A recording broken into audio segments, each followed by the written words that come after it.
to let people know we exist.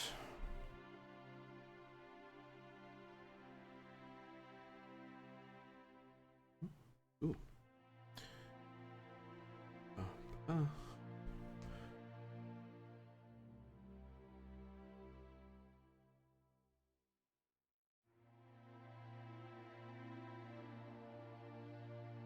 No.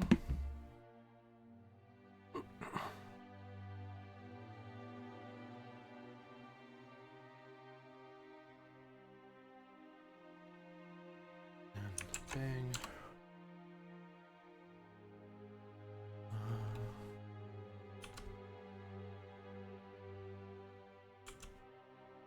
Bang. Oh, better if I say it on there too. Whoops.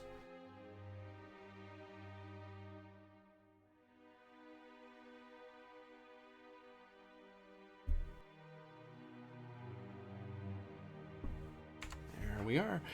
Hello.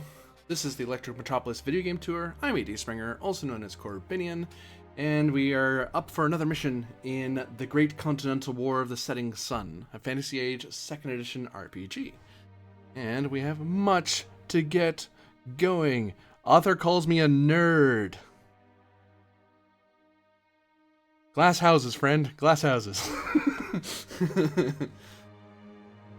Let's get our read in the chamber, down the barrel. Amidst the smoldering aftermath of their covert inquiries, the old royal warehouse stood as silent witness to secrets yet unveiled. By the decisive command of Sous-Lieutenant Isabelle Dumas and her swift cavalry, the warehouse was seized, revealing a trail of black powder and the eerie absence of its once hidden contents. For Dumas, this trail led to a concealed cave nestled in a forgotten cove, where danger lay in wait. The sinister path she followed sprung an explosive trap, ensnaring her brave sergeant and 2 of her cavalrymen in a deadly embrace. Meanwhile, in the heart of Lysel, Lieutenant Cormac McNeil grappled with the repercussions of the warehouse seizure. As shadows of suspicion deepened, Sous-Lieutenant Diego Borgia and Corporal Bianchi embarked on preliminary investigations of their own.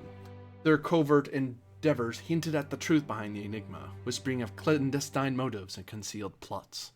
Yet, their efforts were abruptly interrupted when a summons laden with intrigue called them all to the militia garrison house. Intriguingly, the summons letter destined for Sous-Lieutenant Dumas met an inexplicable fate, lost to the hands of misadventure. Thus, amidst the enigmatic tapestry of Lysel's secrets, the heroes found themselves entangled in a web of mystery, where each step forward veiled yet another layer of intrigue, shrouding their path in uncertainty. And so, the tale marches onward, propelled by unseen forces, into the heart of the unknown.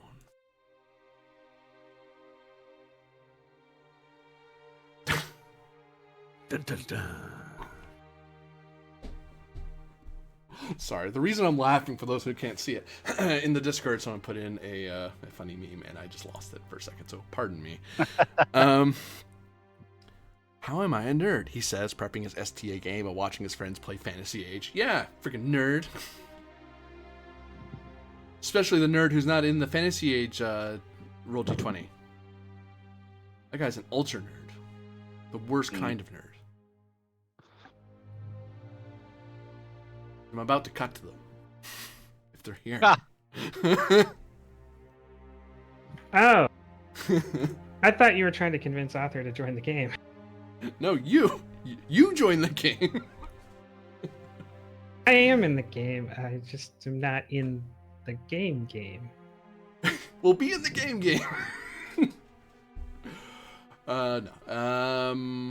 Where the hell's the place I need you to be? Which of these pages? Lost Look, track. if you don't know, we don't know. Well, friggin' be proactive, not reactive, alright? I do know. The map where you have a picture of me standing next to the bad guys who are all dead with treasure nearby, that's the map you want? No, I don't have that map, surprisingly. Right, because I put... oh, that's what we need. Right. Okay. So, this is the map I was thinking of, but we need to know more. Oop. Would you like to know more? Click here. So, Isabelle Dumas, you find yourself watching the fishing vessel that had come to summon you, and the letter lost by accident, I'm sure. But it does carry away swiftly your, I think you've saved one person so far? You dug out one person? So yeah, I came And with some people who didn't volunteer, so there's like one guy who's still with you.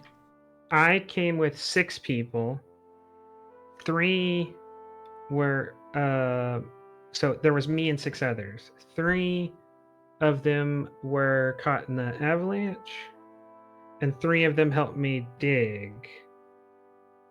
The one we got one guy out, and him and 2 that didn't volunteer went back. So there's me and one other dude and 2 dudes under the rocks.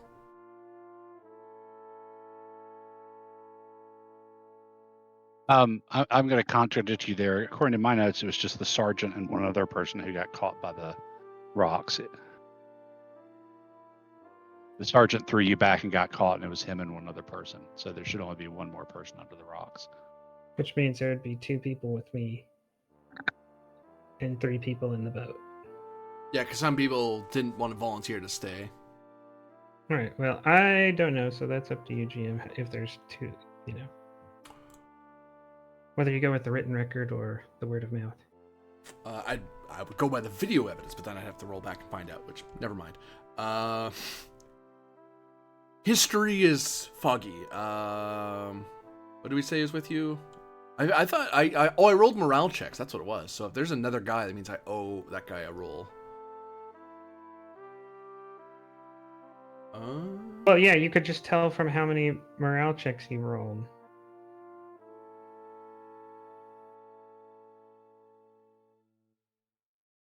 Yeah, 3 guys rolled. So there was 3 guys left inside. Yep. Which means there were 3 guys. Oh, 3 guys rolled? Yep. So 3 guys were Okay. helping you, and the other 3 must have been were in the rockfall. Okay, so I was right. There's two guys trapped, and there's 1 guy with me. Everybody else is left.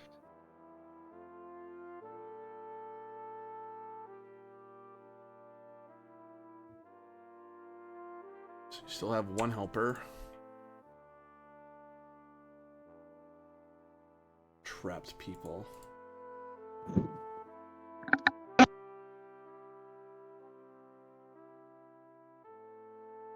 Soldier icon. Oop. I know what it actually says, people on chat. Don't worry about it. There are 1 soldier and 1 sergeant left. Buried in the rock.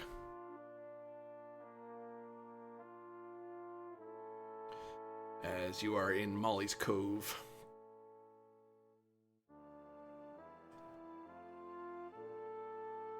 So, you see more rocks still ahead of you.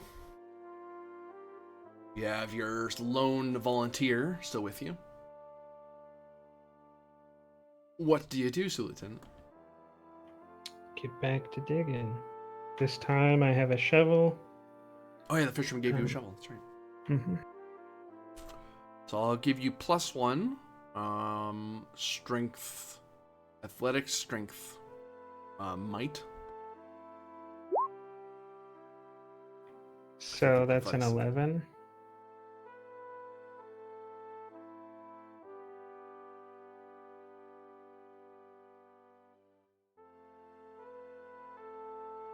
And +1 more because of your guy is helping you.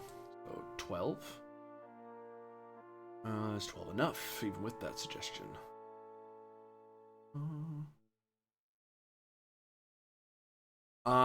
You find that the 2 of you are having a hard time getting through the rock. It seems like there's a lot more here, and some of these rocks are a lot bigger than either of you thought they were, so it's getting... The outer edges were a lot easier to get through, and that last little bit's getting harder to do. And the other guy.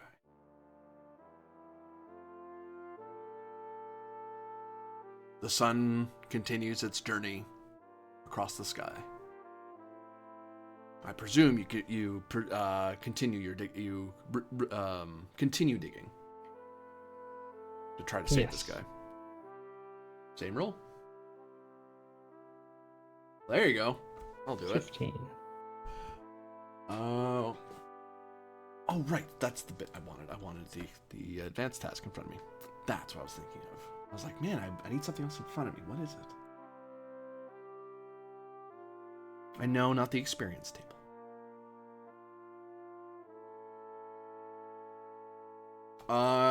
You make significant progress between the two of you, and you are able to pull out one of the another one of your cavalrymen out from under the rock. He is badly injured. He can't really help currently, but he's now out of mortal danger because he's not trapped in rock. I asked, do you know anything about the sergeant? Could you hear him? Could you see him? Give me a communication check. As you're, like, he's kind of woozy and exhausted and kind of dehydrated and stuff. So he's a little. So you're trying to rephrase that in a way that, so he kind of understands through his own haze. Persuasion. I believe that'd be the closest one. I don't know what would be a better one from communication, honestly.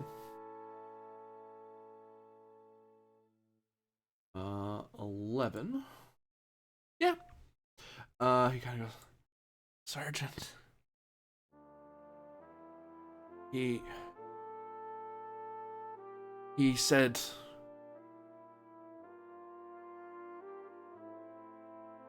be brave. Yeah, the guy who's with you kind of looks at you, looks at the guy on the ground. That sounds like a man who just knows he's gonna die. Well, then there's no time to lose.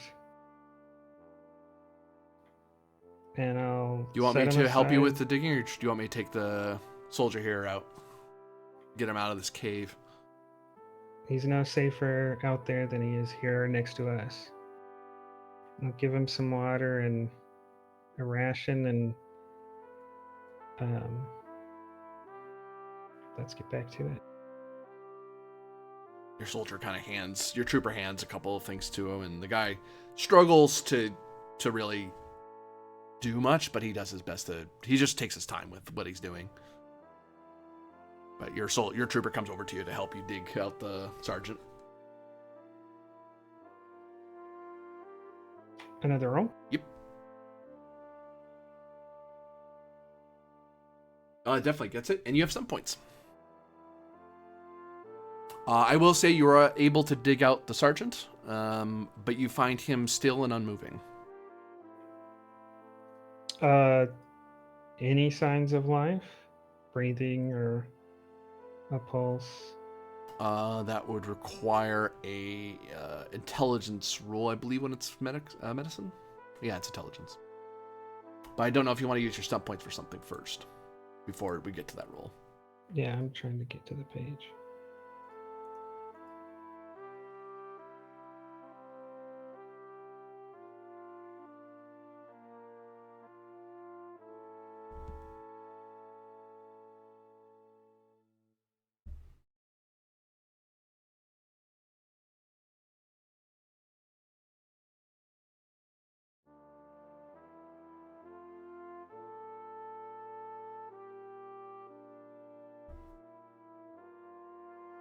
There's also the pinned cheat sheet I have. Yeah, I'm looking at it. I'm just deciding which one is best. Oh, okay. I thought you were literally looking through the book. I was like, well, hold on.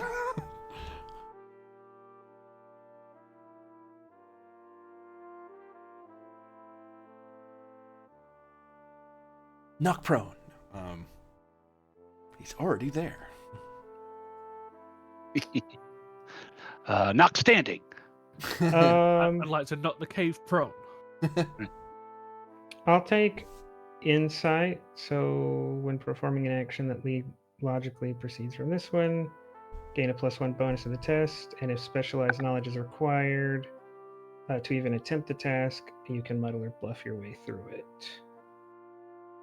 And then I'll spend the last one on wariness, so if there's consequences to digging him out, I get a +1 to the test to avoid negative results from digging him out.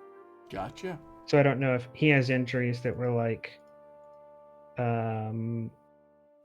less severe while he was under the rocks, but are now worse. Maybe that +1 would come into this roll. I would say so, yeah. So that's a +2 overall.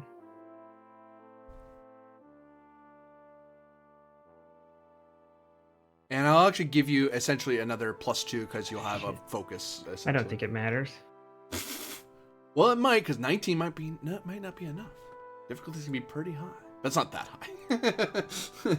high. Yeah, you totally are able to determine that. Yeah, he was.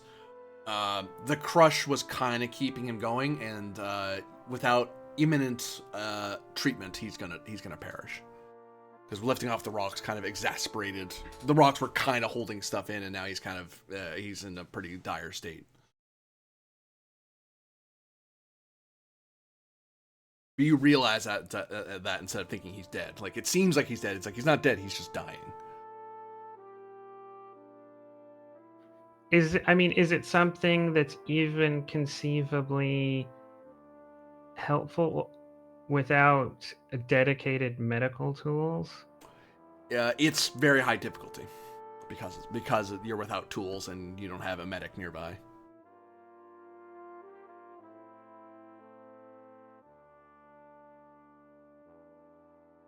Yeah, I guess I'm struggling to think what you'd even do for someone with internal bleeding in a time like this with no tools. You bleed them. Yeah, let's take what little blood he has left and remove it. And probably some gathering of local herbs to try to hopefully have something that's that may be helpful. That'd be another thing to do in a pinch, but you're in a cove, so finding the herbs is going to be hard too. Both certain mosses and stuff. But depends which long gamble you want to go for, really. Although both are intelligence, so I don't think it helps you either way, because I don't think you have to focus either way.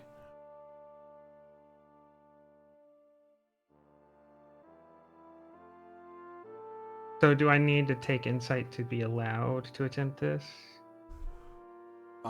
Insight would be a good idea. Yeah, I mean that's going to give me the bonus. The bonus. I just didn't know if it was required. Right, because you could say like you're not a surgeon, you don't have medical. This is beyond you. No, I'd let you use insight for this. We're a bit more cinematic. Maybe you've seen this kind of injury in the academy by sheer chance. No. What I mean is insight allows you to get past the hard lock on required knowledges. Yeah. So I didn't know if it was required to use insight in this case, or if it was not. I guess it's moot anyways because I'm going to take it because of the +1.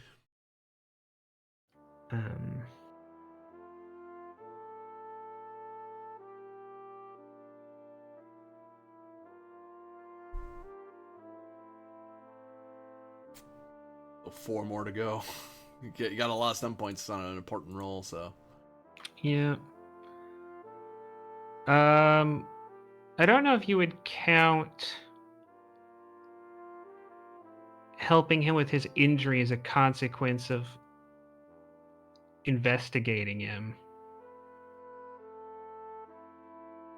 for the purpose of wariness.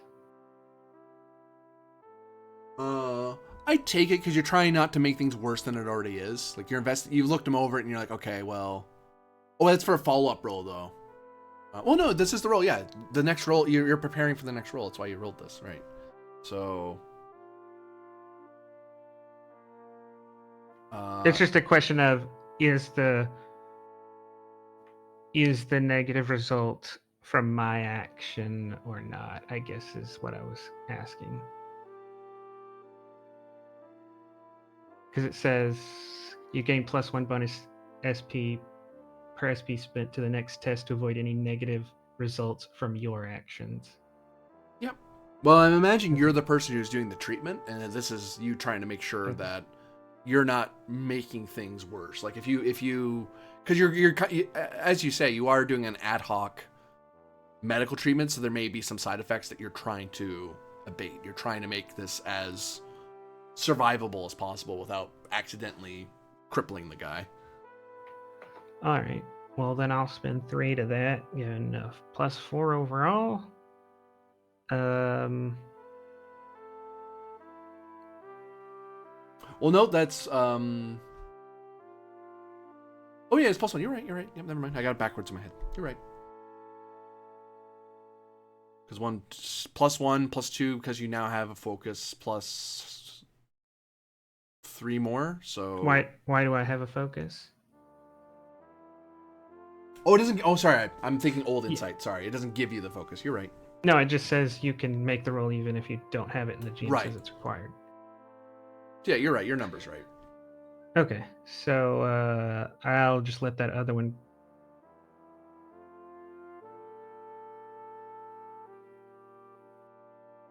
Oh, I guess I'll give it to the entryman. He's never going to use it, but if he makes it next time, this little guy that's been helping me shovel does anything, he gets a +1 to it. Okay. He's inspired by, not inspired by, but So I've assisted. Yep. So 14.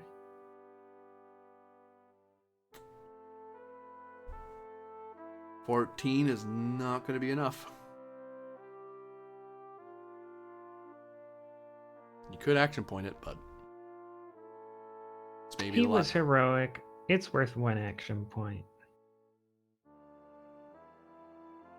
Don't know if it's worth 2. Well, fuck me. Exact same roll. Thanks, Roll20. He's just getting worse and worse and worse. No, that's the universe saying something. Sorry, poor Sergeant, but 'tis the end of the line. And is you do everything you can between and it's just, despite your best efforts, you find yourself either lacking the tools, lacking the expertise, what little you have from your academy days, or perhaps just lacking providence. Which one of those things, although you're more of a rationalist, so maybe just bad fortune. Well, fortune's not very rational either. You get what I'm driving at. Like that old No, gypsy it's all my woman fault. said. Yeah, I get it. And as he kind of, his eyes kind of open a little bit, and he murmurs something. You can't quite hear him as he's slowly passing.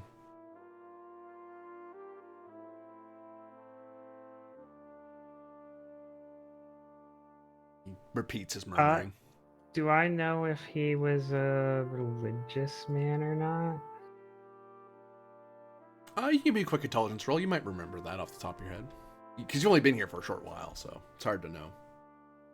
I'm not going to be. Oh, perception. Actually, I'm wrong. It's perception, because empathy is a perception skill. The outcome did not change. Well, 13's still good enough. Find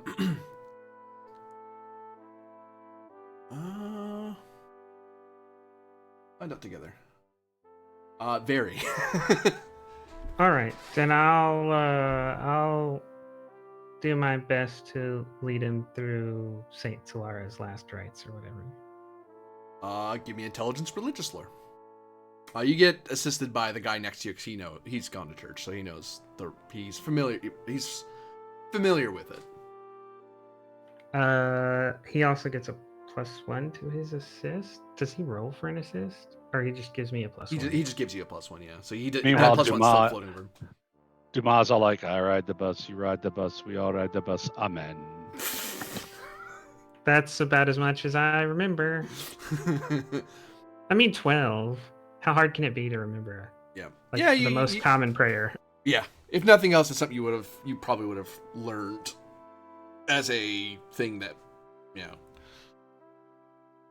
you have learned it in school But yeah, no, you kind of fumble your way through it a bit. It's not something that comes immediate to mind, but you know, it's a rite that you're somewhat familiar. You're no priest, but you're able to kind of work your way through it.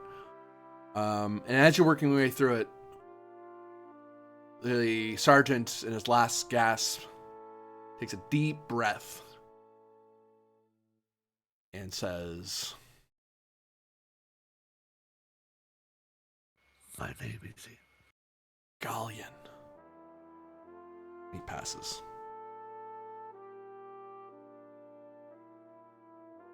The guy with you just kind of looks at him, puzzled, looks at you, puzzled. Galleon? What do you mean by that? There were Gallians here that he heard Gallian words. You can give me another perception, because you might be able to puzzle that out. To hammer it down for sure.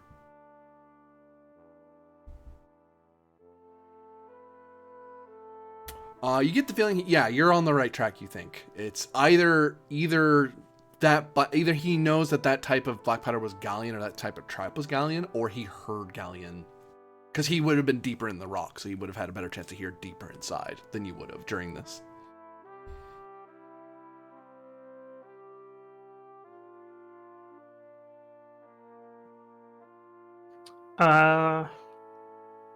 Extra information.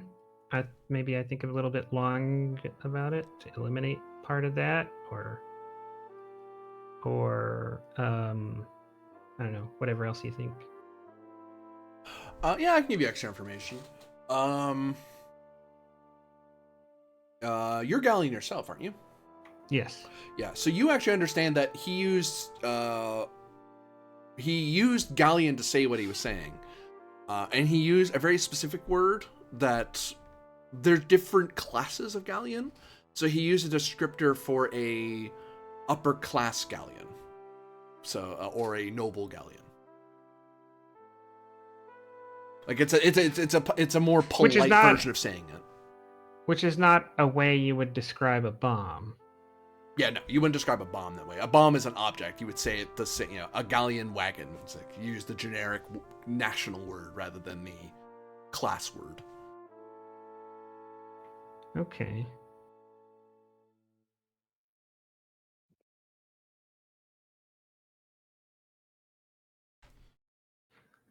And for the roles, the sergeant's name was? I'll give the other two to insight in case there's something that comes from this.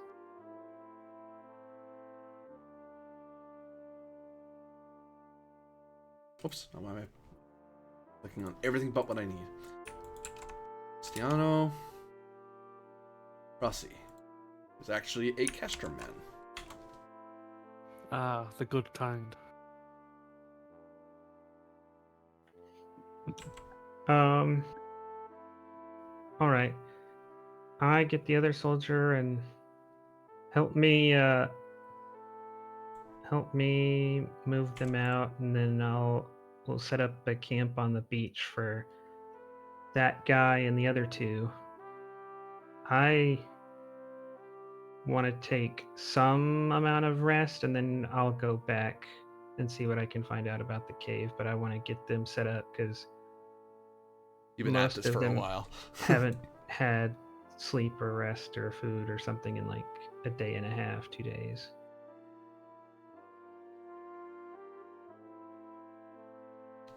Thus is your camp made. Meanwhile,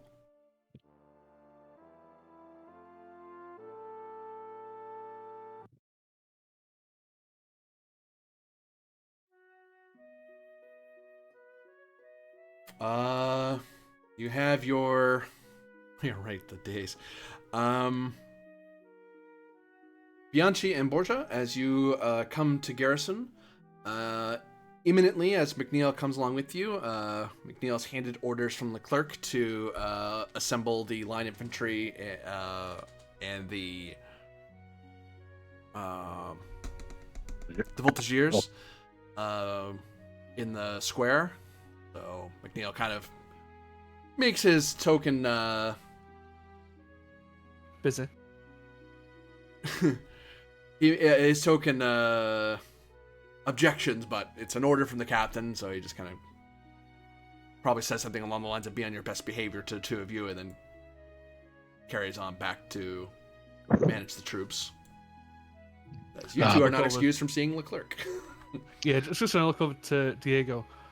Why do they keep saying that to us? They've never caught us yet. I don't know, but I am interested in whatever that piece of paper that Cormac gave to the sergeant was. If you get a chance, see if you can get a look at it. I will certainly try. Oh, I think we owe each other an opposed roll. 1 second. How many line infantry are there? 48. Because they're not at full strength. Symboled. Oops, too big. Try again. Oh, right. I use beast tokens for freaking cavalry. That's right. Well, tell us how you really feel. They ride great beasts and seem scary. Well, they are. They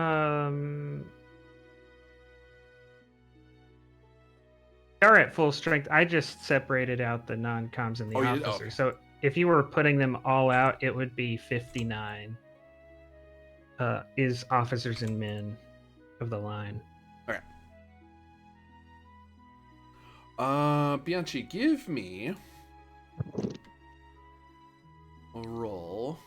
I don't know why I'm looking in here. I need the freaking thing in front of me. I should put those down. Oh well. Speaking of, I actually heard that there's a new DM screen for Fantasy H2. I'd probably grab that in the near future. Ooh. That'll help me with my cheat sheets a little better, because it's a lot more better laid out than the ad hoc ones I make. I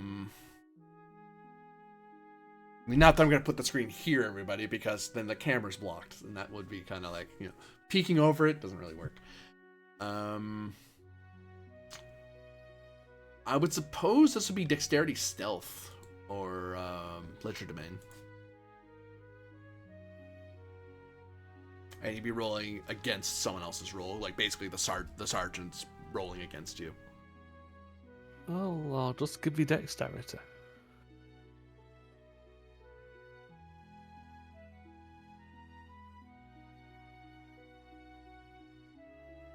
I'm beating you by 1. You can spend an action point to just give yourself +2, or you can reroll. Yeah, I'll just give myself the +2. Okay.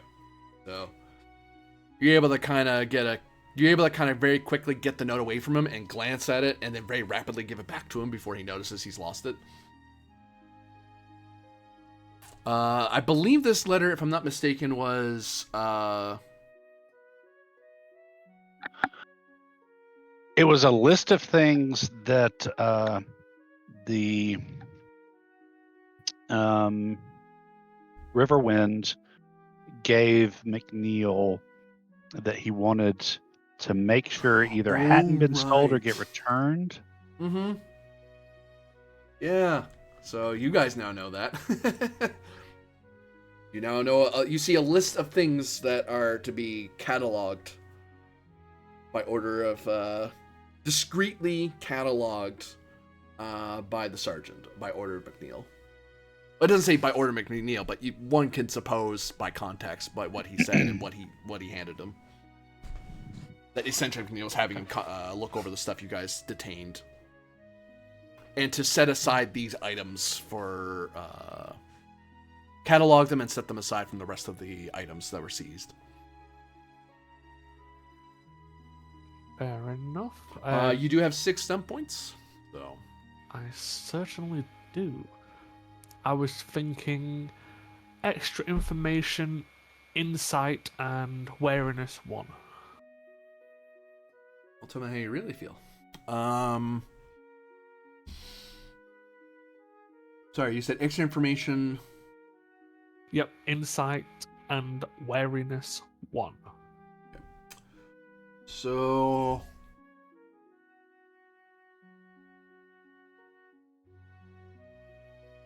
these items seem to appertain to the specific to someone of bourgeois or noble status, because the items are too nice and the materials are too nice. Like it's papers, various personal effects, some art pieces, that sort of thing. So it's not something like because it's the old royal warehouse. Other people, if they wanted to have pay to store it there, some farmer could have stuff stored in there too. They probably don't store a lot in there because it's the nicer of the warehouses. But these are obviously, so this would have to be the belongings of Dumas, McNeil, Borgia, the Stornhelms, the mayor. Like, there's only so many people in the owners of the Griffin Inn, the blacksmith. Blacksmith would be, well, they own the blacksmithy, so they'd be bourgeois as opposed to common. But so like, there's only so many people that are of that class or higher. Maybe Leclerc, but the head of the church. Well, no, the church wouldn't store stuff in there. They store it in their church. So it limits who this must be whose stuff they're talking about. So it's most likely the Dumas, a Dumas thing, a McNeil thing, a Borgia thing, a Stornhelm thing, or the mayor, the inn owner, or the blacksmith owner. Because I will say, the people who work on the port, like the captains, they just store the really important stuff in their captain's box or on their person. They wouldn't bother storing it here. This isn't exactly like a vault city, you know what I mean? There's no bank here. Yeah, that's what you are able to puzzle as you ponder on the list of things. Right, well, I said I'll slip him back the note before he realises it's gone. Quickly catch back up to Borgia before we have to head to the And I'm getting the voltigeurs properly assembled in the courtyard. Sous Lieutenant? Ah? I'll just lean in close. It appears we are sorting through what was recovered at the warehouse. But discreetly, and we are looking for items pertaining to people of a higher class.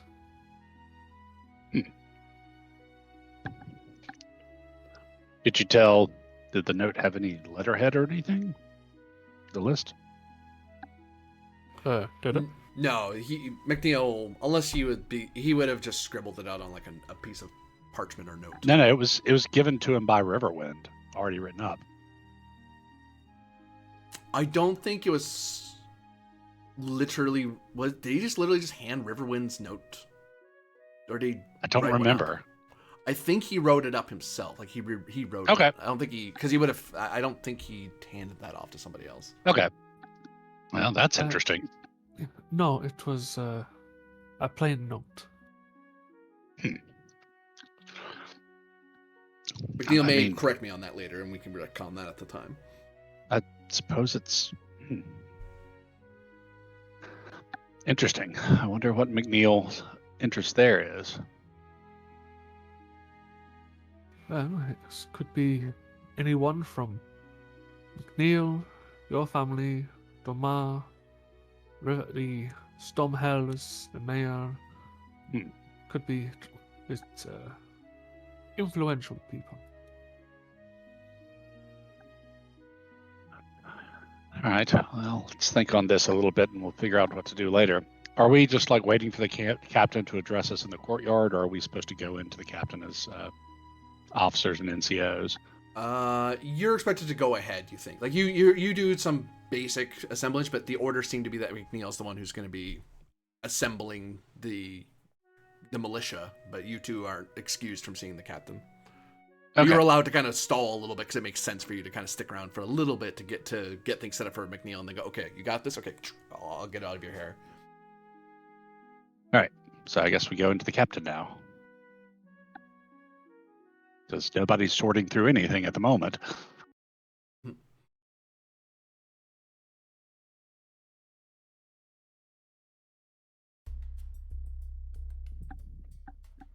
The two of you step into the clerk's office, and he kind of looks at the brace and salute. He'll nod at you. Salutes. Mon Capitan?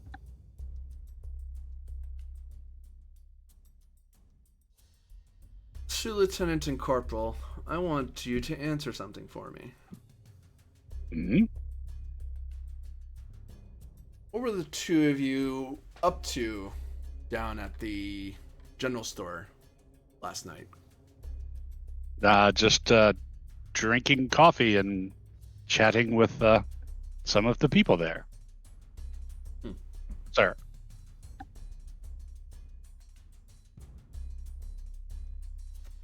Corporal? It is as the sous-lieutenant said. We were ingratiating ourselves with the people of Lysaw. Give me communication deception. You are right, but you're hiding how you got there. It's versus him. One of you is assisting the other, so Bianchi's assisting you, I think. Do you have a better communications? I have 2. I what have I'm 0. Okay. So here's Well, let's hope that you're a big assist here because I got a 10. He just gives +1 because he's helping. So I got an 11, which is a base success. Even if I give a bonus +1 to Leclerc, that ties us. No, you're still higher. Yeah, you're still higher. 10 versus 11. Yep. He peers at you guys.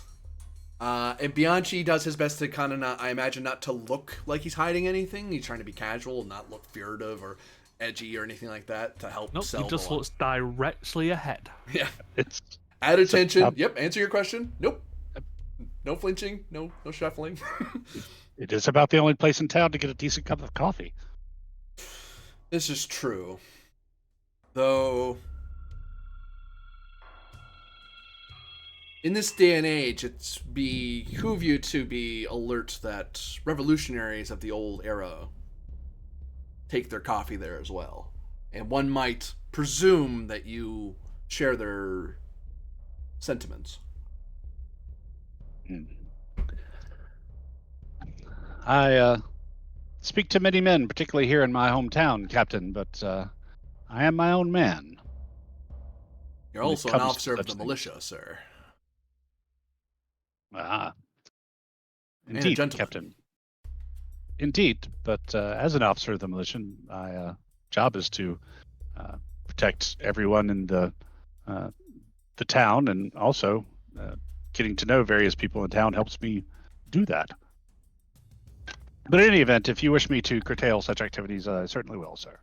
Well, it's your reputation. If you're gathering intelligence and it serves to that end, fine. And if you wish to associate with such friends, then that is your prerogative. I'm just warning you for your own reputation's sake. It's not like they're outlawed by our emperor or anything. Understood, Captain.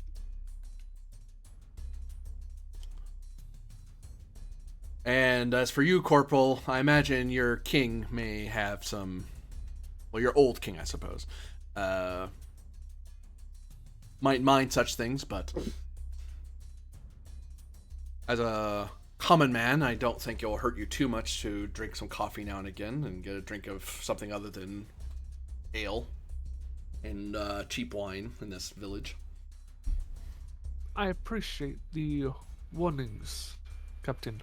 I do put King and Imperial Highness above most else. Most else? Ah, What else is there? Well, if I die, I cannot serve them. Ha! and Captain, I beg of you, in the name of the Emperor, please don't put down the local wine in the hearings of my uncle, the lieutenant, or none of us will ever hear the end of it. Very proud of his vineyards. Well, it is Tin Islander wine. They never really learned how to grow stuff over there. Yeah, he just sort of keeps his mouth shut at that. And as for Borgia wine, those are imported, so that I can stomach.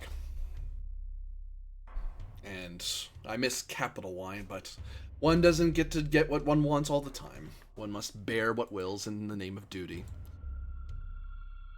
Indeed, mon capitaine.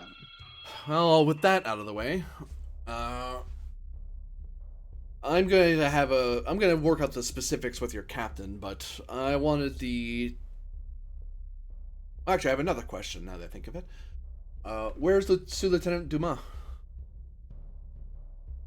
From what we understand, we just got messages from her shortly after dawn from riders she sent into town. She took a detachment of the cavalry in pursuit of what she's thinking may be the people who raided the warehouse last night or attempted to. She's currently in a cove up the coast. What's the name of the cove again, GM? Molly's Cove. Molly's Cove. I wanted to say Marion. She's currently in Molly's Cove investigating some sort of cave. Before we got your summons, she had asked us to come to assist. I sent a sorry. I sent a boatman from the local docks to carry your summons to her. Do you know anything about this warehouse seizure? Why it was done? You were near to it. Did you overhear what was going on? Only that there was the Sioux lieutenant was on patrol with the cavalry as in compliance with your orders to beef up our patrols, and a citizen alerted her to a break-in at the old royal warehouse, to which she took her troop to investigate. That's what I got from the trooper who brought us her message earlier in the day.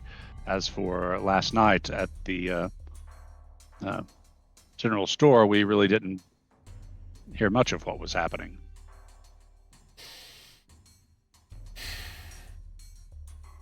Very well. I'll simply have to ask the lieutenant for specifics. Very well then. In other business, the reason I am calling you is that, and assembling the militia, is that the forward Imperial Guard are to arrive today. I have just got a message. So we are to greet them at the docks crossing, and ceremonially bring them into our garrison and set about housing them and such. I was hoping to give them a show of the cavalry, but given that they're a bit broken up at the moment, we'll just have to field what we can and make a showing of it. So I want you to...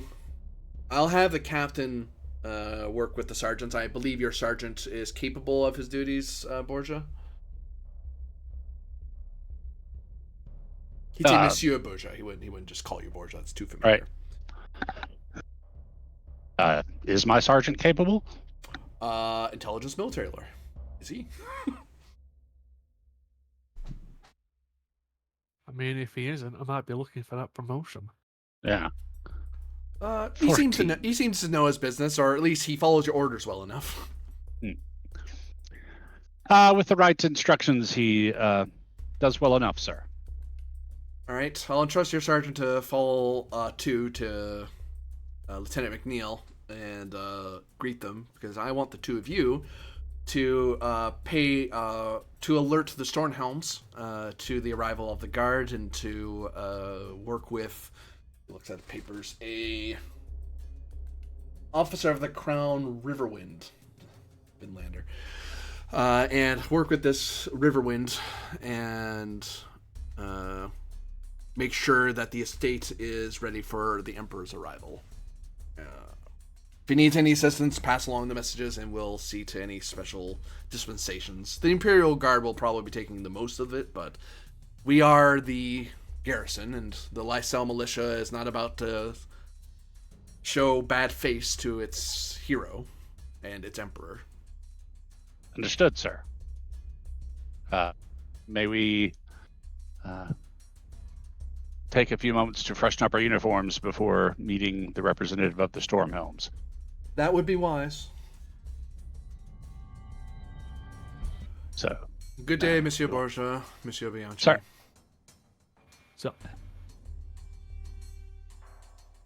So I guess we go and brush our uniforms. Sergeant, get the captain, get the lieutenant in here. And the sergeant kind of goes off to go McNeil. Right. Go grab McNeil. McNeil goes past you. Like he's. And I'll give detailed orders to my sergeant. You're able to give me another intelligence military lore. Pretty low roll because it's a very simple thing. Hell, yeah, you definitely do it, and you have some stunt points as you're able to give the sergeant the appropriate instructions to make sure the militia don't look bad. Largely, this is what the captain's worried about, is making sure that his militia doesn't look unprofessional around, well, real soldiers who have... Right. Like, the militia fought a little bit during the Revolution, but the Imperial Guard has fought a lot at the Emperor's side, so, you know, he doesn't want to look bad. And you're able to give... I mean, it's an escort. It's not that hard, but these are farmers and craftsmen and such. Like, they're common folk. They're not used to dealing in day-to-day soldiery. Now they have to compare themselves to soldiers. Let's see. I got 3 points.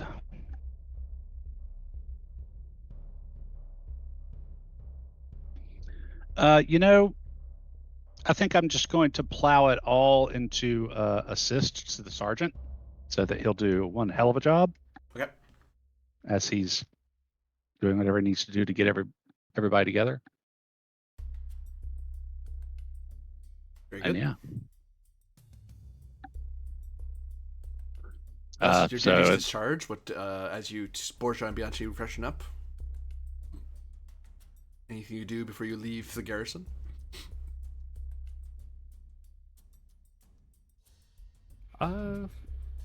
not from Luciano. He would make sure that his saber is polished. That's about it. Stop fucking smirking. I mean, in the courtyard, though, really. It's a One different must- time. One must pay attention to his saber.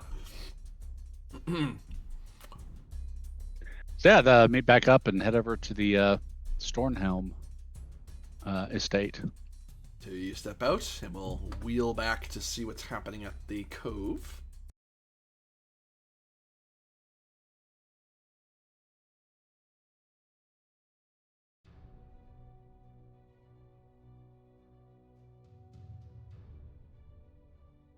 Dumas, you find yourself, what's left of your unit, making camp in the cove. They make it so it's a little up and away from the water. Yeah, like not like right on shore, just kind of go up in the rocks a little bit. So if high tide does come in, they don't have to worry about it. But they're still like kind of close by enough that you won't have to go searching for them to find them. They're not that hard to find. Okay. The soldiers with you says, asks you,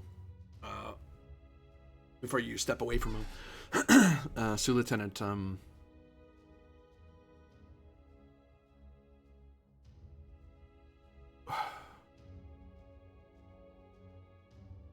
thank you for what you did, Mademoiselle. Sergeant was a good man, and I'm glad you did what you could. This is the guy who's been digging with me for hours? Yeah. Yeah, I'll say...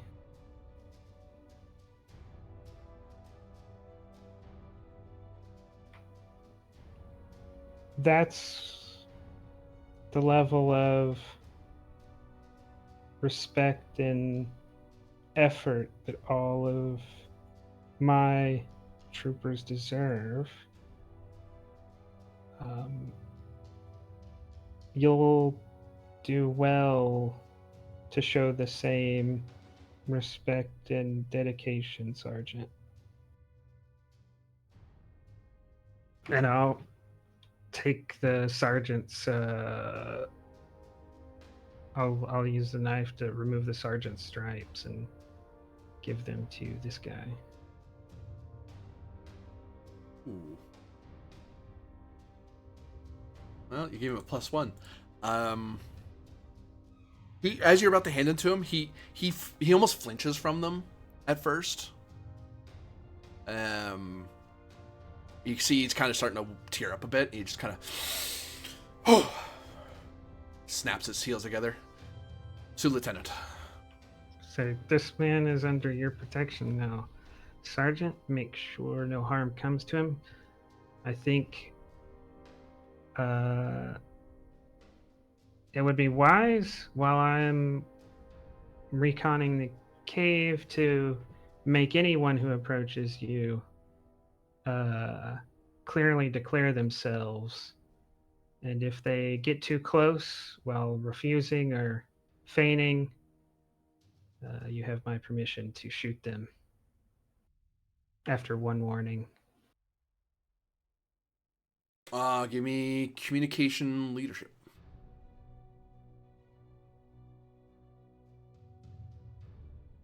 Yep. You get some points too. It's a very simple order. I just wanted to check that you hit a bare minimum.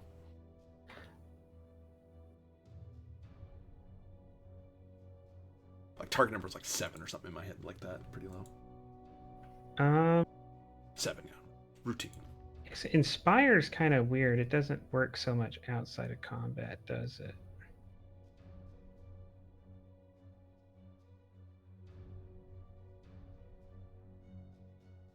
Because that's the one I get cheaper. And they get a +1, but it's just until their next turn. Till my next turn, which is, I guess that doesn't really work. Yeah, that's why assist was what falls into that for that reason.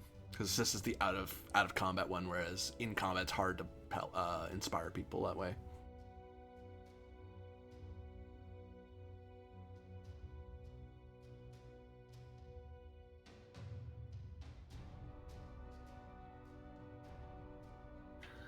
Maybe sway, like he's now a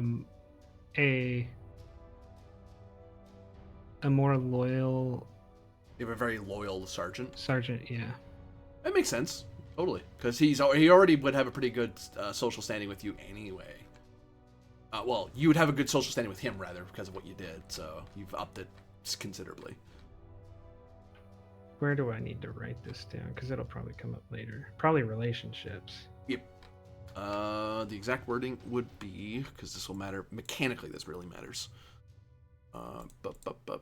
Usually I don't bother pointing these out to you guys because your average person, you're not going to need to worry about the individual relationships all the time. But sometimes. Oh, come on, PDF. Come with me. Catch up to me. No.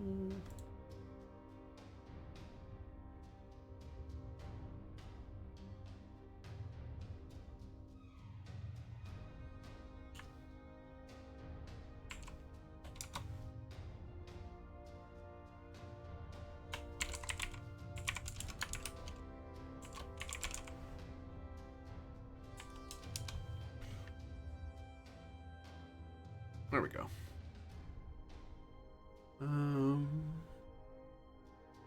That's what I should rank. That's what I'm looking for. That's a little more in-depth than we need currently. Social encounters.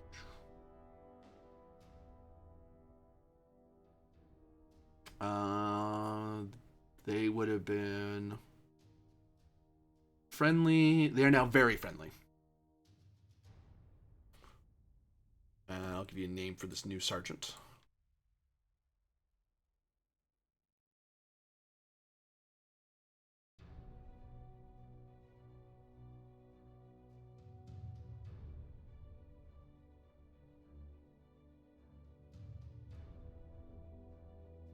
Oops, that's Armenian. He's an Armenian. I mean, you know, people come from all over, but no, he's Gallian.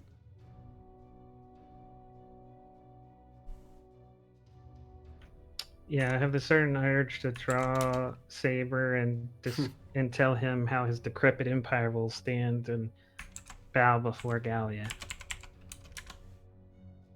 Sergeant Olivier Duval.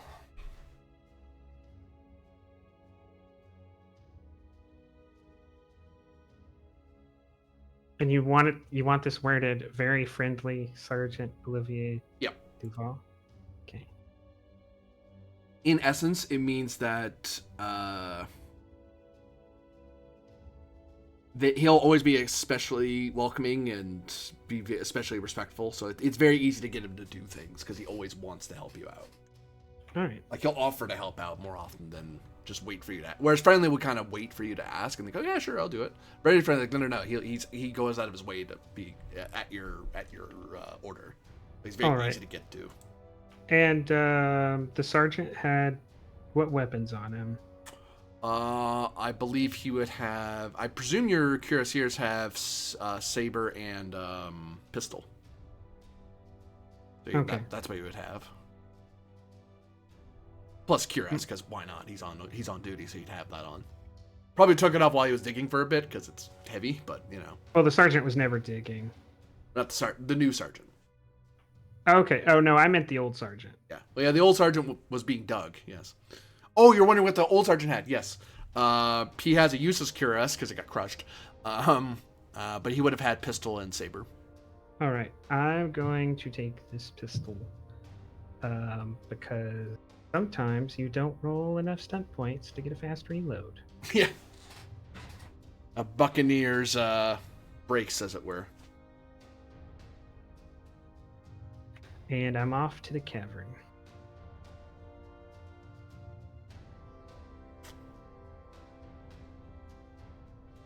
You enter into the cavern, and you find that you'll have to get out a torch to see your way, or lantern, better way, because we're in a more modern age, civilized era.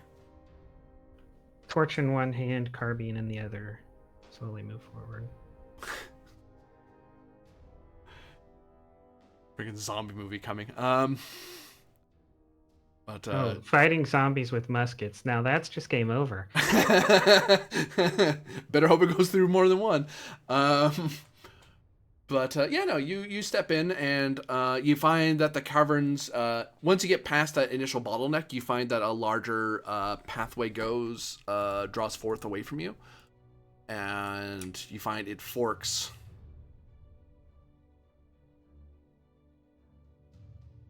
two different paths. Largely. There are some other smaller paths, but you're pretty sure if they were moving a large amount of stuff, there's just no way to move it. Like, even if they were carrying the thing between two guys, you would catch up to them just by walking briskly, you know? Whereas these other two paths are big enough you could still keep a wagon going, or at least two guys moving really quickly and not having to worry about, or like two guys of barrels, what I mean, moving quickly. All right. Wagon tracks on either? Perception.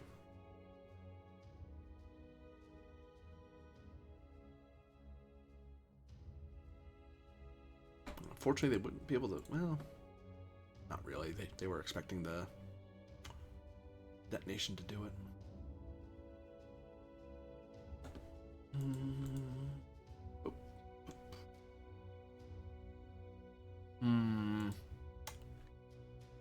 You're not sure. It's very faint. That could be wagon tracks going that way, but then again, that could be that other one looks like tracks as well. Maybe that's like the way the ground has settled, so you're not sure which one it is. All right. You do know they didn't just double back, like that's obvious to you for a variety of reasons. And you're for sure you notice they didn't. You do a quick scan of like they didn't just like break it apart or anything, did they? And it's like no, they definitely. If if they brought their wagon in here, then they definitely kept going, or some sort of conveyance. So they didn't break it apart and just. Then I will just choose one and move swiftly, hoping luck prevails. Odds or evens?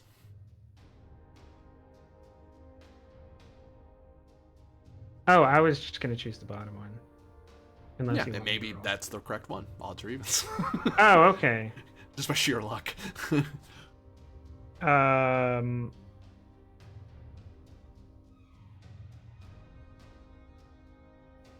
Odds. Down the path you go. Whoops.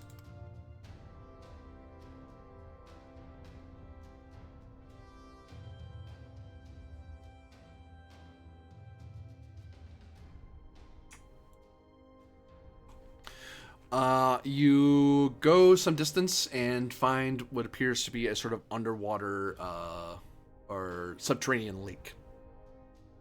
That does seem to have more that goes that way, but you're not sure what goes that way without like trudging through or swimming through the water yourself. All right, then I guess I'll double back with haste. Because they would have had to met a boat. I don't have a boat. That's not worth. It'd be more worth my time to go check out this other path than to try to mess with all this water.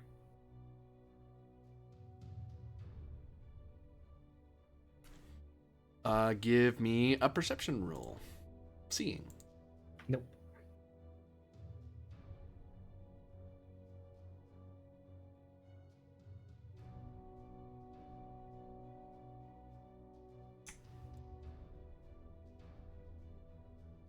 You see a path that goes much deeper down. And it looks like that's where the tracks are going. But you do see some footprints going this way, heading northward.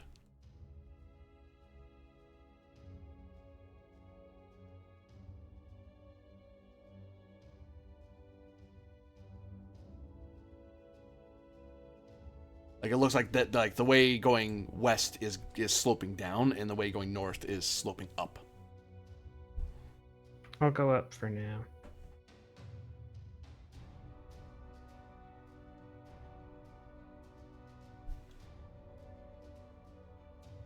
Odds or evens? Odds.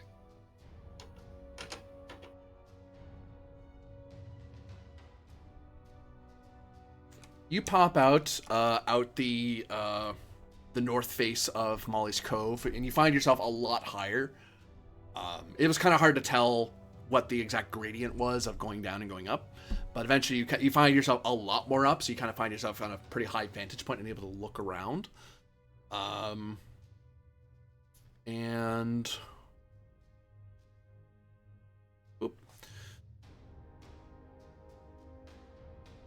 you can give me a perception seeing. Even if you don't make it, you're going to see something, but you might be able to see some details.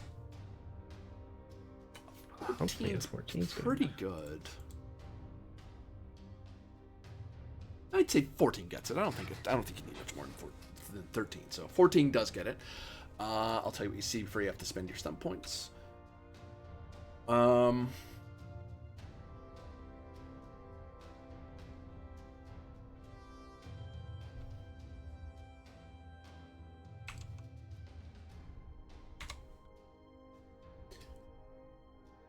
You spy down and see that there is a wagon that is unguarded by some 20 horse who seem to be getting ready to move, who are starting to move that way. Does it have barrels in it? It would seem so, yeah. How far away from me is it?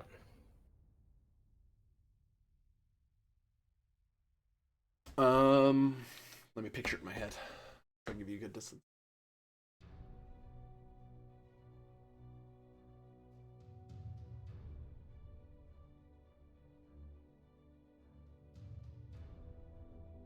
You're on an elevation, so you can see further.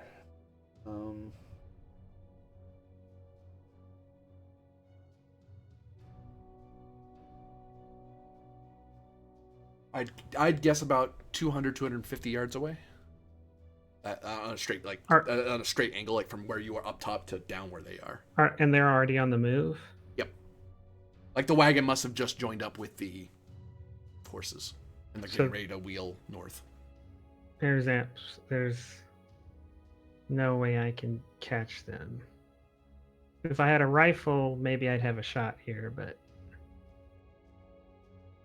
yeah, because I think your pistol doesn't.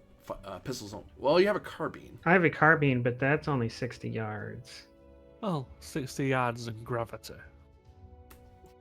Well, I don't think it works that way. Yeah. I think at long range is the max. The maximum. You can't go past that, even with a penalty.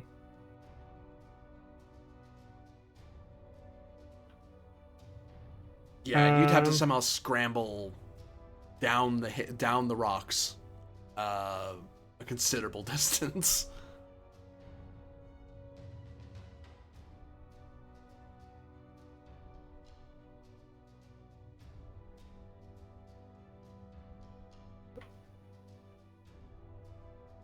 I will say that these folk the horse are dressed in green and auburn, like a burnt orange.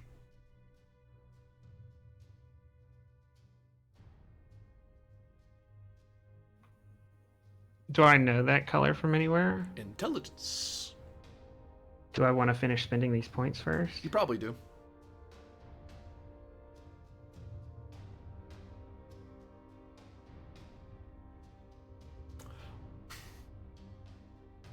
Quick insight into Discord. Is it me, or has Corby developed an affinity for underground bodies of soft water lately? Response. It's a nice change from... I initially read pionics, or pylons. I was like, Yeah, huh? And it's like I psionics. misspelled it. Yeah. It's like... Yeah, but I can't unleash psionics on you, so I guess I have to unleash water on you constantly. I have other obsessions than psionics.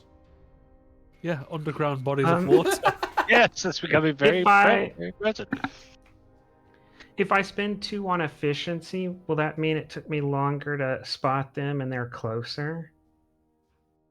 They wouldn't be closer, but you'd have more time. Like maybe they're starting they're like I might have time to get to them. yeah, because they're rearranging stuff because they think they have all the time in the world, so they're taking their time getting stuff. Okay, then I'll spend 2 on efficiency and 2 on insight because I'm about to use that +1 on this roll. Makes sense. That was an intelligence roll. Yep. 16.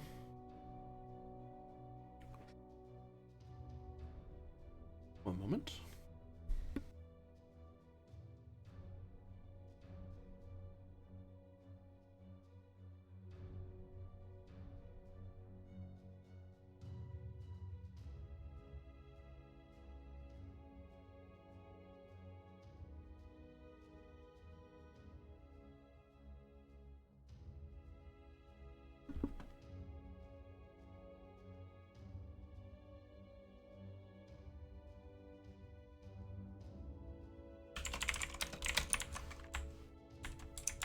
Double checking, but I think gunpowder is one of those explosives that can explode from impact, not just flame. Because modern explosives, right, require like electrical charges and stuff. You can't just like shoot them or set You them need on fire. I think Yeah, you but need a spark. you need a of some spark kind. of some kind. What yeah. I Or enough heat from the Yeah. from the kinetic impact, which would cause ignition. But spark would be the most ideal. Any sort of spark would light it up. It's like black powder's kind of EPA dangerous. disagrees with you. Say again? The EPA disagrees with you. Really? Oh. Black powder is very sensitive to flame and spark and can also be ignited by friction and impact. Ooh, that's spooky. Well, I guess that, friction, that falls right in an impact. It would have to be a pretty hard impact, but the friction would create enough heat to set it off. Like, yeah. Say impact from a 65 caliber ball. Right. House of Verlaine. It is a Gallian noble house. It's their personal retinue. Not retinue, but levy. That's their cars. All right. Then my intention with this efficiency is to, with all due speed, get within 60 meters, try to blow up this gunpowder in the middle of their formation, and see if I can do a little bit of dashing heroics. Well, Or die in the attempt, because this is kind of the thing I think you die if you don't pull off. So you get to. I think that calls for a.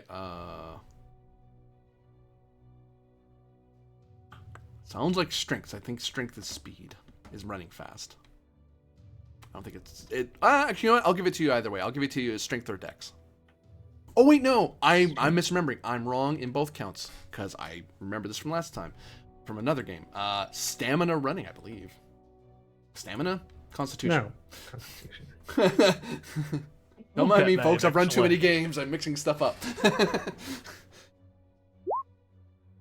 I'll use my action point. Just for a +2? That doesn't seem wise. They even tell you the To target. re-roll. Oh, I don't tell you target number. Wrong game. Yes, it's Constitution. Running. Oh, that might be a little bit better.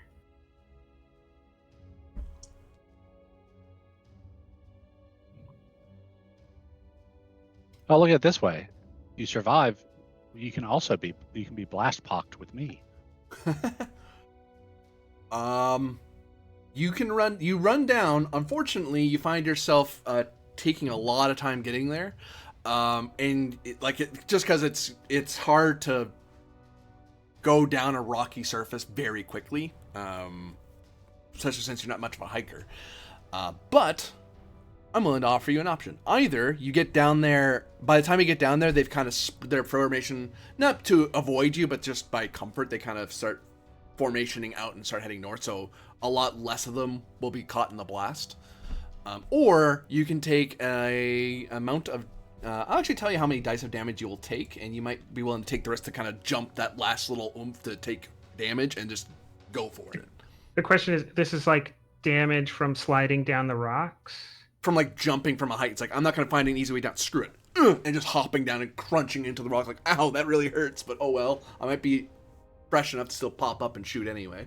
Am I going to get the benefit of armor because, like, if I roll or, land, I don't, I would say punch or so, rib yeah. on I the don't think this is rocks? penetrating. You're not literally jumping onto a pit of spikes. You're jumping from one plateau. You're Okay. jumping a significant height to another Then- plateau.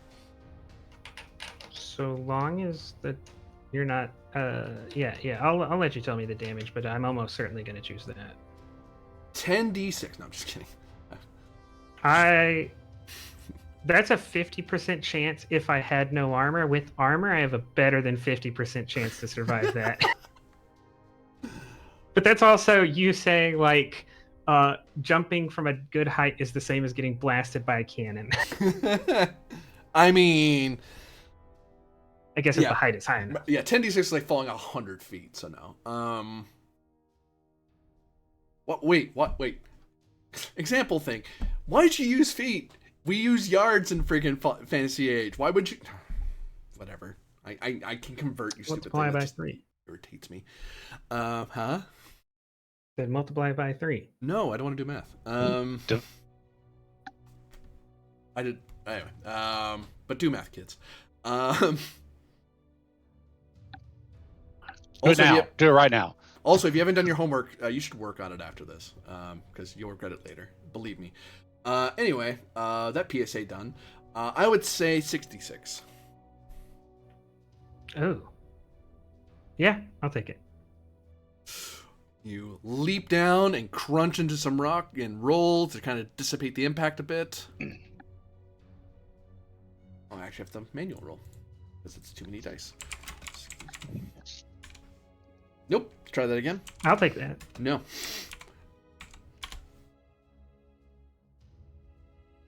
Uh, 18 damage. I take 11. Shunk, and you roll, and oh, you can feel the cuirass kind of bending around you and crunching, and ooh, that didn't feel good. But you're on your feet. The horses kind of look over at the noise. Oh, not the horses. The people kind of look over. What the hell was that noise? And look over at you and your militia blues, pale blues, kind of standing upward from your jump. Sprint. To get in range. You sprint to get in range. They stare at you. They start trying to wheel the horses away, like, oh crap, because they see you running at them with a weapon. Some people start trying to get pistols out, but the guys who are really close to the gunpowder are like, I know what she's gonna try to do. I'm gonna take a while to guess what she's gonna try to do. Get away from the explosion. You have one shot. Yeah. Don't miss. All right. Is there some minor action I can use to help me here? Aim gives you +1. Although you're firing at like, actually, you know what? Long range. I will say that you are at your outer range because you can't cover that much distance. Because some of it's jumping down and some of it's the flat like running toward it. So you sprint a little bit, but you got within your long range. So instead of -2, you're at -1.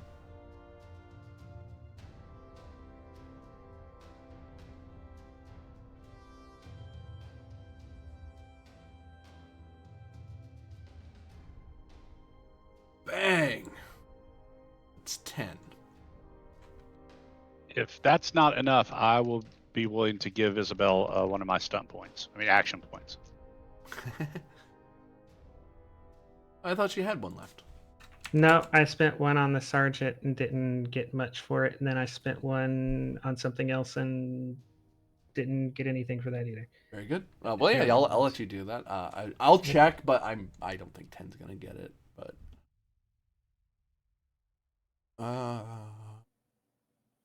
I don't know, because most of the time we're rolling against a defense. yeah, and I think the defense of an object might be just 10, because that's like your average. 10 was like the thing for a 0.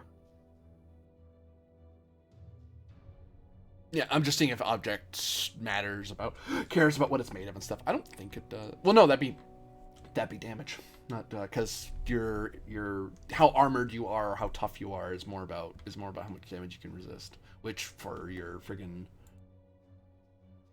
I doubt a barrel can resist. Target number is based on the target size. Well, there you go. A wagon full of black powder. A cart, for example, would be target number 9. Yay!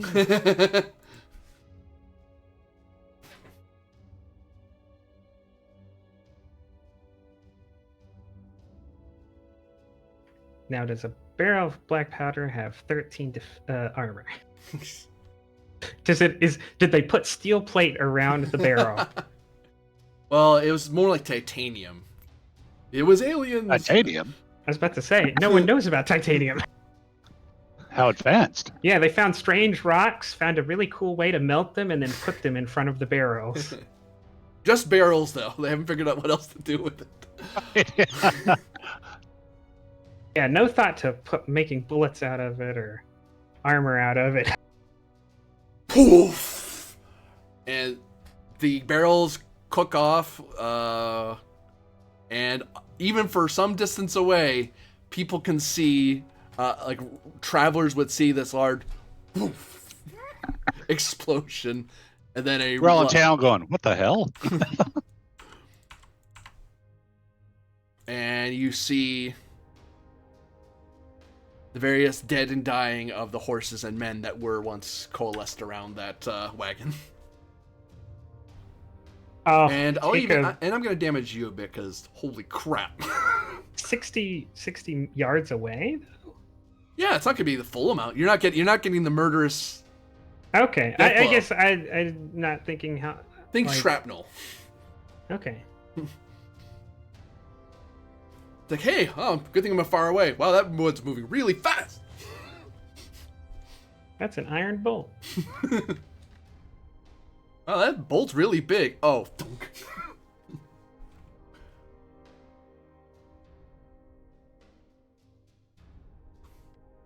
10d6. Might I ask for a test of dexterity? Because I'm so far away that I might be able to drop to the ground. Sure, actually. Dexterity is a good one to use. What'd you get? 12.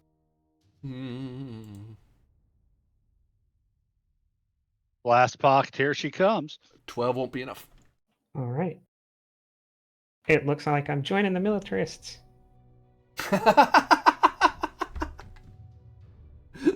As I know, blast poct or whatever is not a requisite. I just want to highlight that. No, it's just I'll have 3. It gives you a bonus. Yes. But I don't know. I don't feel like that was the getting hit by the flying bolt was the thing that was impressive within the last 30 seconds. It's true. You're gonna get a couple revitations here.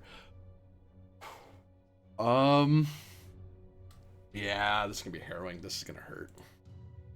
Not murderous, but it's gonna hurt.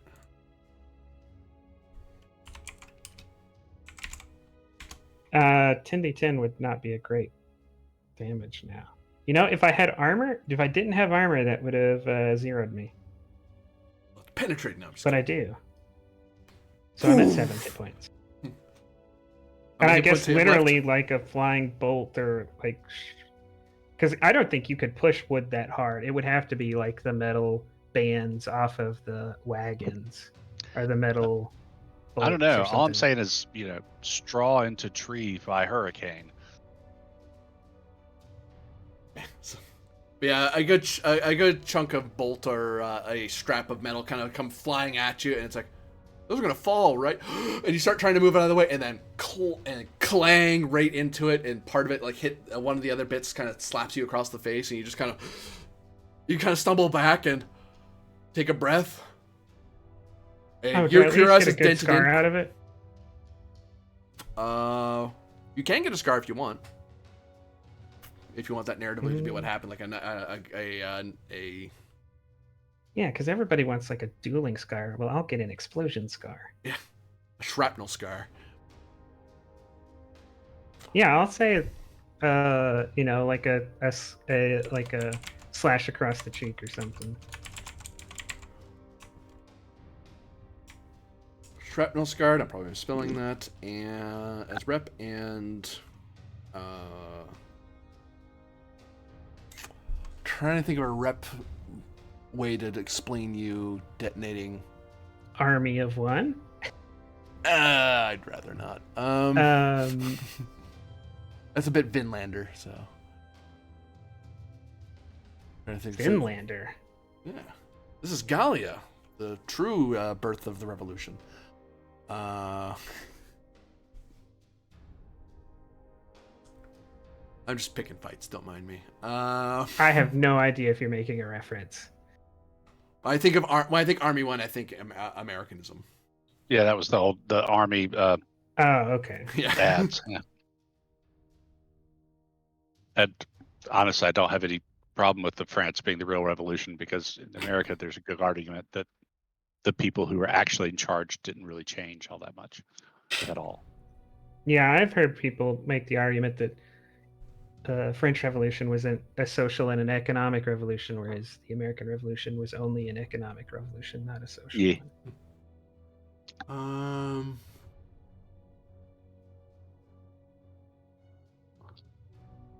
Let's say, actually, daring demolitionist.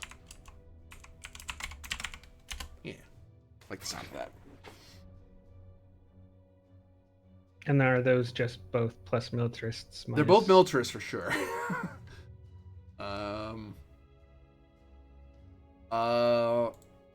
Demolitionist will also give you a bonus to revolutionaries. I could join either. And yeah, that's all I'll say. Okay. Because I don't think Shrapnel Scar... Oh, wait, I think like Pockmark also helps with another faction other than Militarist. I forget what the other one is. No, for my Pockmark, it was just Militarist. Okay. Wanted to double check, wasn't sure. Yeah, so you kind of pick yourself off the ground and touch your cheek, feel that, went a little deep. You're missing, you're bleeding a little bit, but it's not terribly beat. You feel it just radiating soreness across your face, but... Ooh! Good thing. You're glad you weren't a lot closer than 60 yards. I'll go up and check the aftermath. As you step up. Well, I guess, am I near the road? You can see the road from here. Is there anyone who can see me who is on the road? Is a traveling person?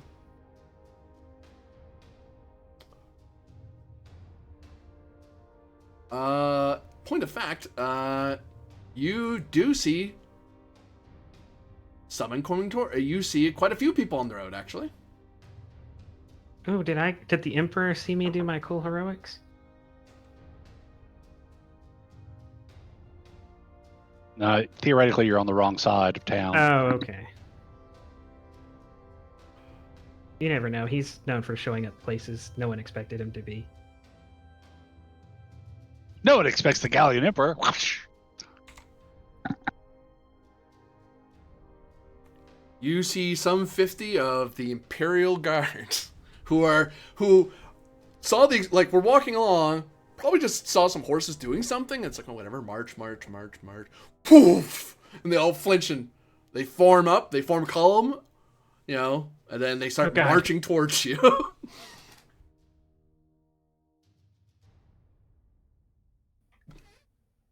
What do you do as they start marching toward you? They're on the road. It's going to take a little bit for them to get to you. If they're coming towards me, that's good. I wanted to make sure I could send word or I had some way to get out of here. Like them coming towards me doesn't seem like a bad thing at all. So I'm gonna go inspect the area. See if by some small chance anyone's survived. Give me intelligence. Because you're seeing who's alive, who's dead. Actually, no, it's perception seeing. What am I talking about? No change. Yeah, you're not sure. There's so much blood and carnage. You'd be surprised if anything survived this. Like, you see movement, but it's from the, those are movements of, the final movements of the dying, All right. I'll wait a respectful 5 or 10 seconds and then start gathering items of value. Let's start looting together. the bodies. What's left of Yes. the pieces of bodies? I'm securing arms from peasantry, right? I don't want peasants coming by and like taking swords and guns. That's not a very Now- Republican attitude. In a couple of days, I might sell these off. But right now, my main concern is stopping the public from getting them.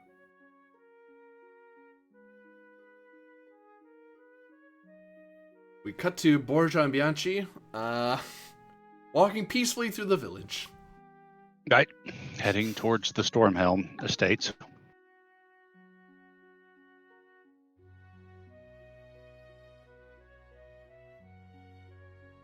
Guys, do anything while passing through the market square? Because normally you'd pass through there by going by road.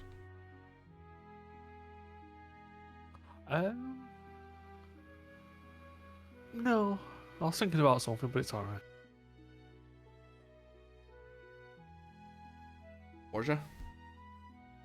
Yeah, I'll buy an apple or something to munch on the way. Okay. Easily within your lifestyle to buy a singular apple. Yeah. Make sure that I'm finished with it and toss the core away before we come up to the Stormhelm estate. And then I will bang the knocker or pull the rope, whatever. As you approach the door to reach at it, the door is opened. And you see the ivory and gold dressed officer of the crown, Mato Riverwind, standing at the door. I'll brace, but not salute. Sir? Sue Lieutenant Diego Borja and Corporal Luciano Bianchi. We present Captain Leclerc's compliments, and we have been assigned to assist you in readying the estate for the arrival of l'Empereur. He adjusts his spectacles and examines the two of you. Give me a communication roll. See if you make a good first impression on the man. Persuasion? Can't think of another one that would benefit. Actually, I would say etiquette would apply more. Okay. Well, then just straight communication for me then.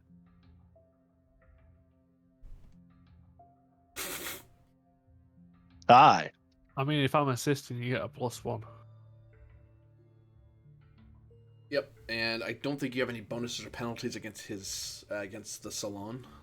Which you see he's wearing the Salon emblem. Yeah, I'm dead even. Nothing. No pluses, no minuses. Yeah, 18 totally hits. As he takes out a notepad from his jacket and scribbles in it. And kind of looks over at Bianchi, looks over at Borgia, and kind of scribbles. Then you see him on the other, look to the other page, and then he starts sketching your likenesses rather quickly.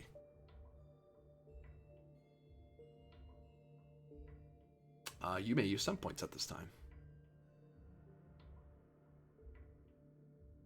I guess I didn't think of this when you first introduced the system, but for example, Inslee had, let's say Inslee joins the militarists, but he also has reps which add +3 to Republicans. So if he talks to Republicans, right, he has no overall penalty.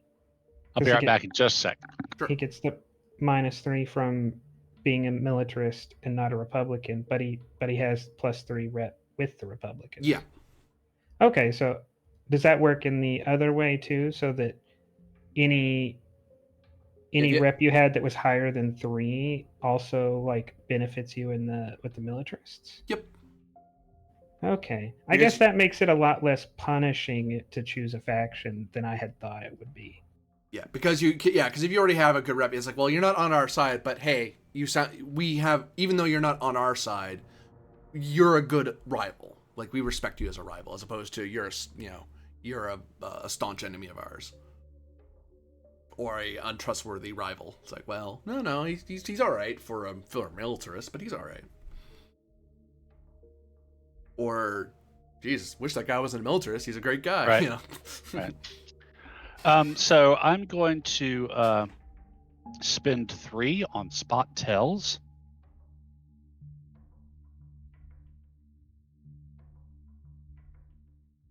The team for the next or law is center 10 or opposed roll. So, I mean, his next, if he tries to deceive me, it would be like a 19 if he's rolling against my roll, which is probably higher than the... Oh, it's your roll that you've set the high roll. Yeah. Or your successful roll, whichever is higher. Oh, wow. That's pretty good. And it lasts until the target fails an attempt to lie or the encounter ends, whichever comes first. Oh. Well. And that's 3 of the 5. Oh, sorry, continue. My bad. I will spend...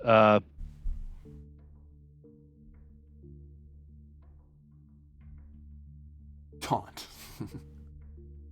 Let's see. I think I'll spend the other 2 on impress. So you have a bonus to talking with him. Yeah. Well, he immediately has to roll because he looks to Bianchi after he's finished his sketching. And he goes, he says to you first, Borgia, no roll here, he says to you. So, Lieutenant Borgia, I see that your military academy education has not failed you, and you exhibit a professionalism that is to be expected even in the imperial ranks. Never mind the militia. You're giving them a great example to live by. And Corporal, it's a pleasure to meet you as well. And now we have to oppose roll because he's lying that he's never met Bianchi before. So, with that spent, does that mean he's got to roll? You still roll because you might get higher than 19 by sheer chance, but 19 is the bare minimum you're getting no matter what you roll. Okay, so what are we rolling? Communication. You're rolling. He's rolling communication. You're rolling perception, empathy, I believe. Okay, so.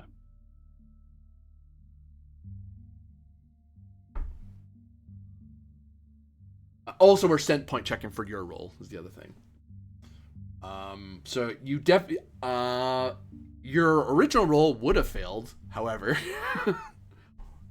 well, you okay. spot tells, so you actually you beat him by a lot. Yeah, well, and also I think I get +2 on that roll because as the next social roll, you get the impress. Oh hell yeah! So even on the original roll, you would have made it. Never mind. So well. Either way, you got him. You have 4 sum points.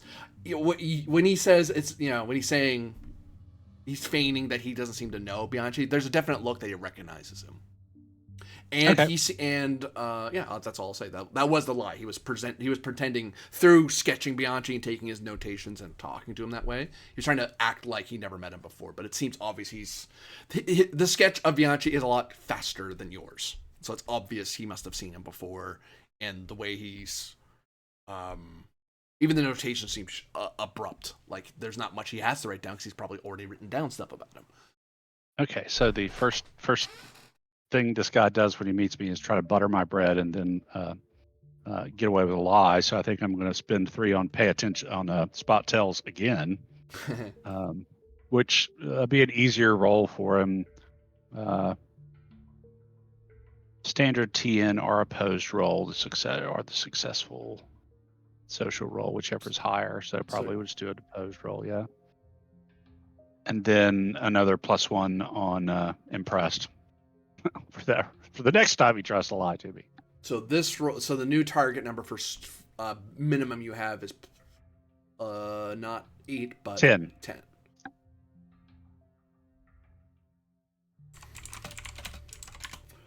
So to speak.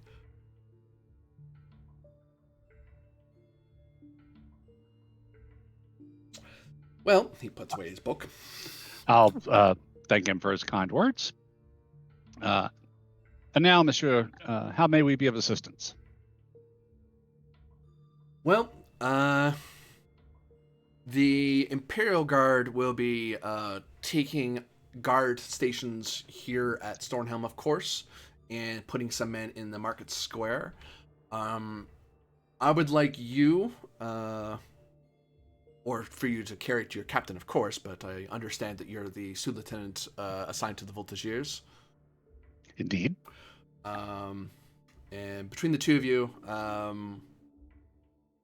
I would like you to work with your Voltigeurs to start setting up some guarding up in the forest to the north and near the larger tree there to the south to ensure that no one's hiding out that way. And also to keep watch on the lake, of course, as His Imperial Highness will want to enjoy the lake with his lady wife, fiance, I should say. Get ahead of myself. I'm a bit excited, I suppose. He has to roll now. Oh, okay. There's another opposed For roll. the love of God, roll better. You might as well roll for stunts. You might as well check. It's perception, right? Yeah. Okay. Yeah. I know stunts, but You try to make some guys mysterious and all this stuff, and I roll crap. Friggin' a sharp spy. I can't lie for nothing. But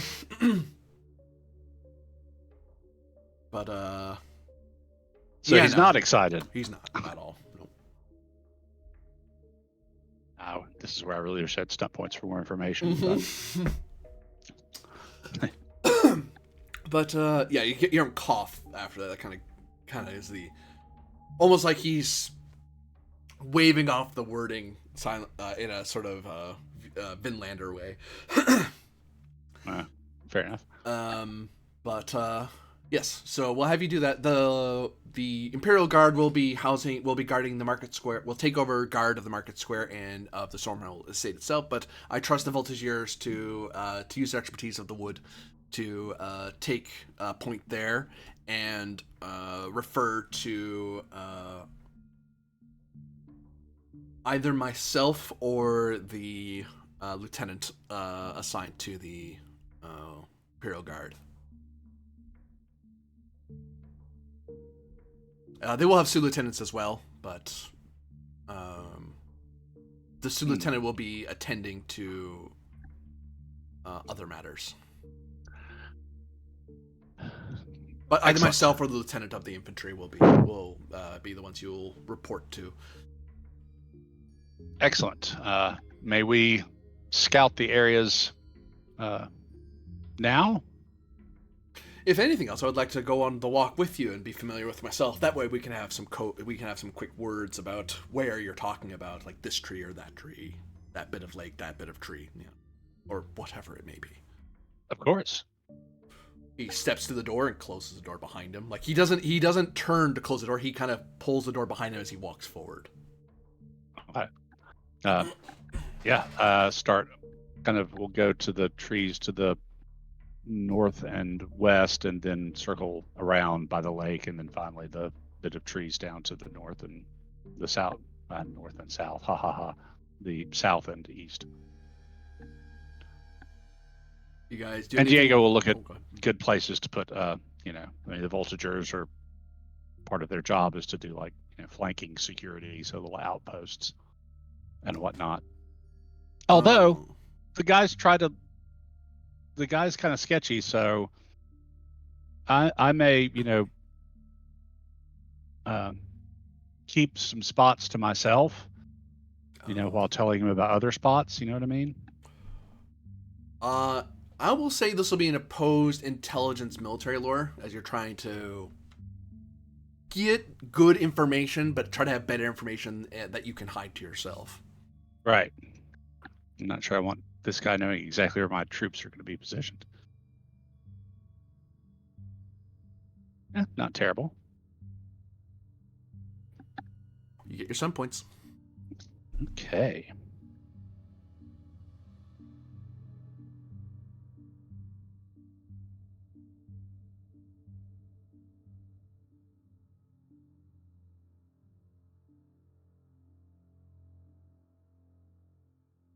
I got 4 to spend. Let's see. This is more like exploration kind of stuff.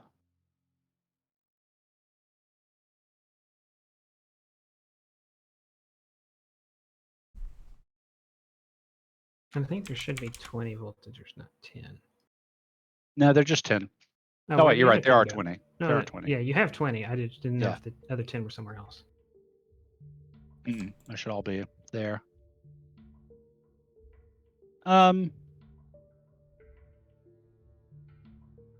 Okay, so I've managed to do what I was trying to do. I'll spend 3 for extra information and 1 for wariness. Extra information wise, you learned that some of these trees seem to be marked. Like someone took a dagger and marked a certain spot on it. Or bayonet, perhaps, and just did a quick. But actually, no, it's a knife. I will highlight it's a knife. Like it was meant to be small and hard to see, but you're being very perceptive because you'd be thinking the same things. Like, well, I might need to mark something to go. Hey, Voltager, go to the mark that looks like this. Right. But you see, some trees already have very subtle markings and you didn't put those there. Okay. Good to know. And Riverwind says so. Are you planning to put some up in the trees, Vinlander style, or are you thinking more staying close into among the brush and the trunkage? You think, or a mix of both?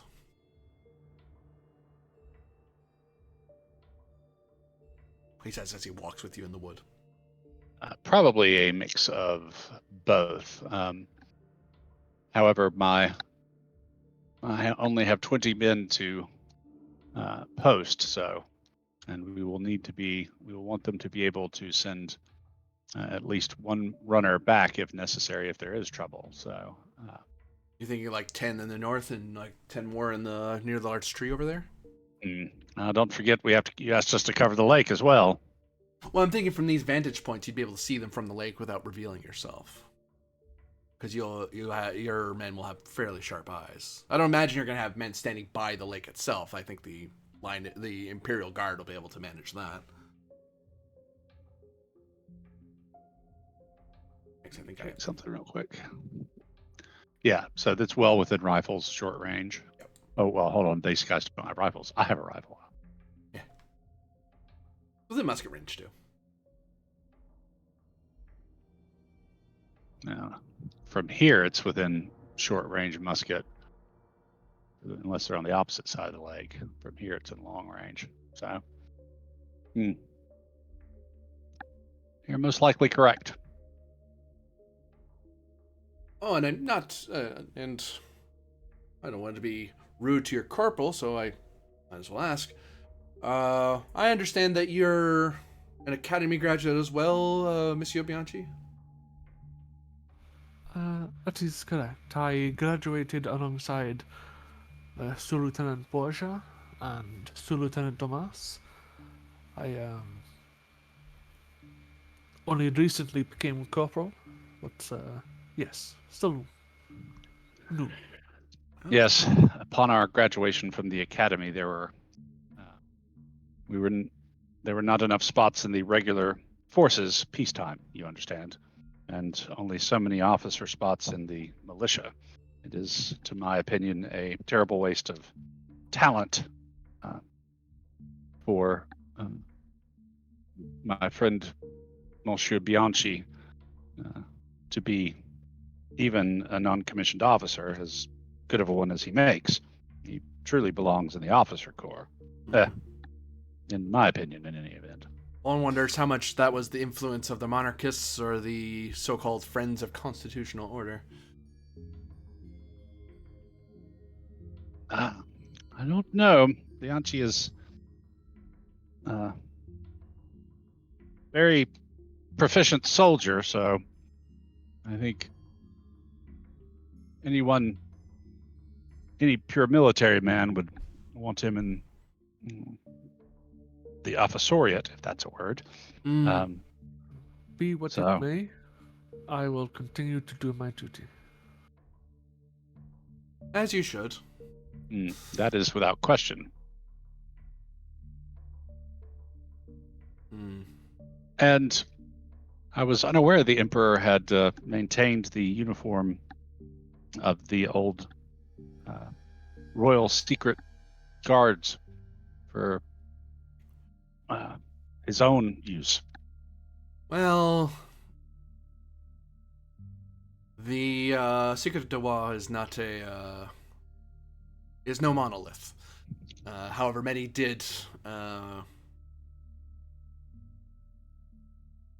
perform their duties to their queen until the last, but other of us saw our duty to the construct of the crown and for what it represented and the people it held. And in a very colonial sense, I suppose. But you may notice that the few that wear the white and gold are not galleon. They are, and nor are they old. The young and the foreign are the ones that serve proudly in the new secret. Well, we never got around to renaming ourselves. We're still the Secret de Roi, although I suppose Secret de Emperor? That is for men and ladies far more concerned with such things. Although I'm wondering how much the Salons of Lysel will have to say on that matter. Speaking of, is he wearing any of the factional symbols? Yep, he's wearing the sunburst with the rays of gold and silver, the Salon de Lysel. Salons. Okay. Le Salon de Lysel, rather. Right. And he walks along with as Yep. you start crossing over past the lake and walking past it. Is there, apart from setting up patrols, and is there anything else that you would require from us? Largely, I would want you to be counter hunting, as it were. Keep others from taking positions where you are, because those positions would be ideal to assail the household. So better to have people already there in wait, lying in the brush, coming upon them. And musket fire is in. He looks over at Borgia. Rifle fire are loud enough reports to send the infantry into a column. Fair enough. Would that all the Voltigeurs were equipped with rifles. Well, the Emperor has his opinions, and he has seen victories yet. I'm surprised that you're taking the Tinlander obsession with rifles. Not just the Tinlanders, from what I understand of the Vinland conflicts. The rifle, in fact, the Tinlanders got their obsession with the rifles from their experience in Vinland. The rifles proved their efficacy there many times over. But the emperor is the emperor, and his generalship is astonishing and certainly not in doubt. However, perhaps one day there will be an opportunity to convince him of the rifle's efficacy in the field. We shall see. Certainly, I have found it to be quite useful. If I shan't not rifle a cannon, why should I still rifle a musket? Because you can bring down your opponent's leader from far beyond musket range, as I did with Dame Sophie of the Church Guard just a few days ago. Bold of you to brag of felling a lady of the church. I don't mind it terribly, but I know some would. Well, she had the opportunity of an honorable surrender and a chance to explain what they were doing in the area, and chose instead to fight. A victory is a victory. The setting sun's grace and such. Fair enough. Although I'm one who thinks that private armies such as the Church Guard should be a thing of the past. Armies should be a tool of the nation and of the emperor, not of some organization purporting to be supranational. No offense to any of your personal feelings, intended, of course. My duties are to assure your loyalty to Emperor and Empire. Your feelings toward me are personal, but I assure you I don't take that terribly personally. You're most gracious. Oh, that serves a lie, but thank you anyway.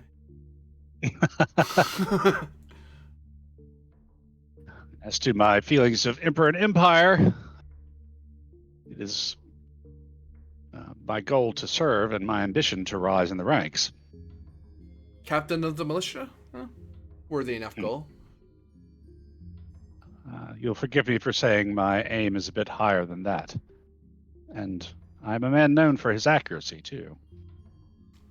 So, Lieutenant, we're in an era of peace, a new era of peace. I think you'll have a better time keeping your commission in the militia than many officers will in the regular army. Aside from the Imperial Guard, of course. Perhaps you're right. But still, I'm young. Who knows what the next year or the next 5 years or even the next decade will bring. Whether it's retirements among the officer corps or another war. The Emperor does not seem to me to be the type to enjoy peace any more than a good officer does.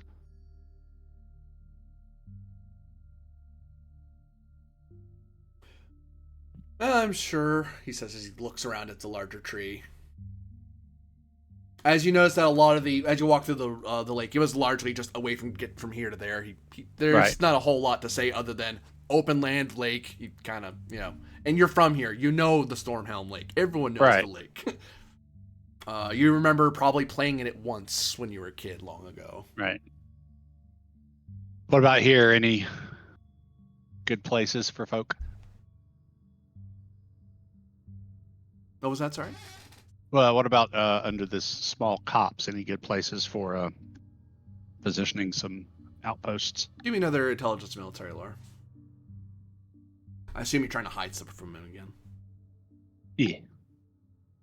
I don't want my men in too much obvious places. 17. It's good, but not that good. You got it. Cool.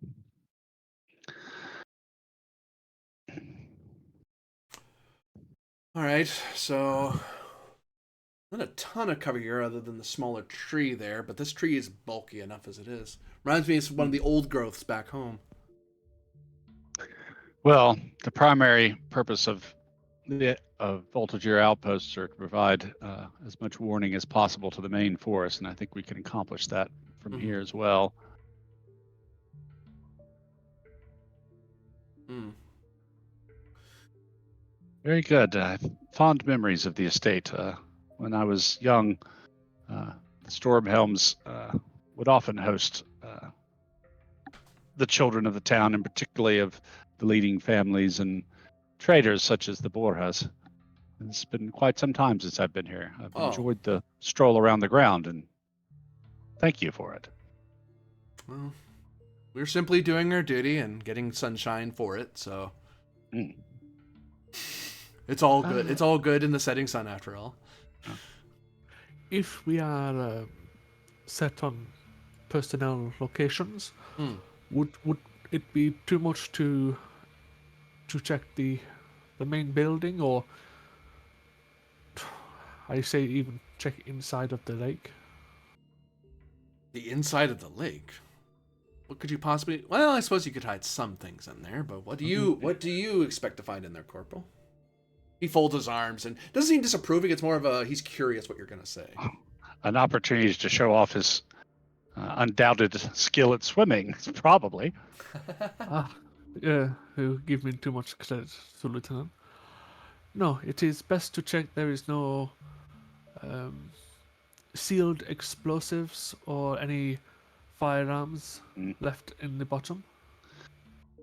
He's not wrong. We have been investigating potential threats to the Emperor and to his lady fiancée in the past few days. It wouldn't be a bad idea to inspect any deliveries you may have had in recent weeks, stores that you may have laid in place for the festivities and for the Emperor's stay, just to be sure that no one has managed to sneak in a barrel of black powder labeled as wines from the Northeast. I'll let the two of you inspect the lake, but I will have to draw a line Imperium about the Stornhelm house. That is my domain, and the Imperial Guard's domain. But I will endeavor to, with your intelligence, redouble my checking, as it were. I do check for such things as a matter of course, but if you believe there's more cause for black powder than beyond the rifle, of course, or musket, then it's worth verifying. We believe these threats against the Emperor and his fiancée to be credible, to say the least. Oh, indeed they are. There are many who hold grudge against the success of Gallia, and not all of them are Armenian. That is true enough, unfortunately. Even some here in the Emperor's own hometown are less than thrilled with the course the revolution has taken.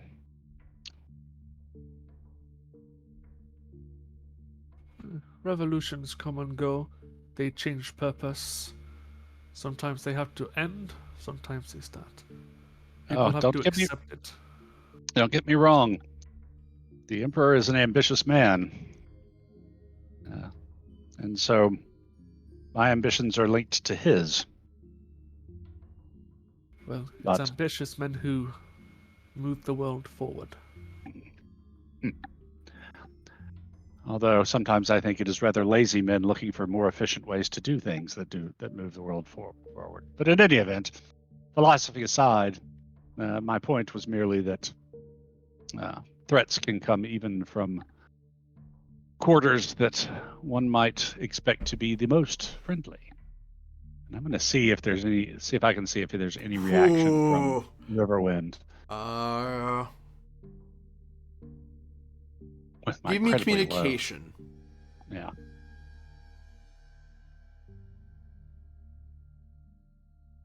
Yeah. Oh my God.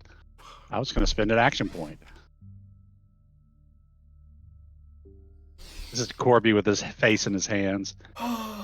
He's thinking, fuck this guy, can't roll for shit. You can build up an NPC all you like, but sometimes the dice don't like the NPC. Sometimes dice don't like the PC either. That's true.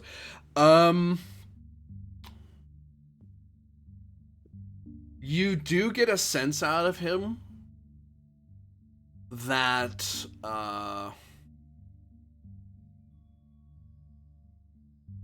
there's a twofold feeling off of him. One is that he looks at you for a moment with some wariness, as if you may know something that he doesn't about him, Mm-hmm. or something that he knows. You know something that you shouldn't know about him. But the other half of the dagger is he seems to be watching you, and to see if you're giving off any tells, which you don't. My understanding is you don't have any intentions against the Emperor, so he's checking in vain. The Emperor's my route to the real army and promotion. Are you kidding me? And for freaks, he did do so poorly. I'll shut up there. You only got 2 on your die. That's the more measure of success is your stunt die. So. Yeah. But you do realize that you got a rise out of him when you said that, but he doesn't comment verbally on it. No, fair enough. I leave you to your duties, Sue Lieutenant, Corporal. Do you know, by chance, the name of the officer in charge of the vanguard of the Imperial Guard? I will need to coordinate with him so that we avoid any accidents between the guards and my men about in the woods. Find the one with the gold shackle badge. Good day. And he just strides off, seem visibly irritated with you and not feeling like helping you. He barely hides that he's irritated with you, and he just stands on his title to walk away from you. Yeah. And I say kind of low voice, well, and here I'd always heard that the natives of Vinland were inscrutable. He's been in Gallia too long. Not all the time. Not to mention that's absolute bullshit. I work with natives every day. They're very scrutable. Come on, you don't believe everything you see in the movies about us? Sir, would you mind holding my saber while I jump in a lake? Friend, you could learn to phrase such things better, but yes, I will be happy to assist you. This could be the start of something nice. Yes, you realize I do it on purpose. Yes, God help me, I do.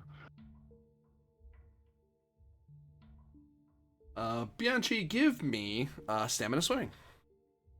I'll give you Constitution swimming instead. Yep, do that, because that's more accurate to Fantasy Age. Roll all ones. Give me justice. Damn, you roll a 20.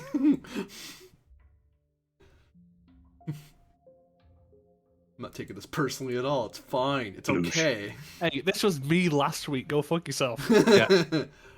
And meanwhile, Borgia will look for any kind of crease in the land or drainage ditch or someplace where I could actually post a man or two up here. You can give me perception, seeing, or intelligence military lore. And actually, you do succeed, but I'll tell you what you have in a moment because you're doing stuff at the same time.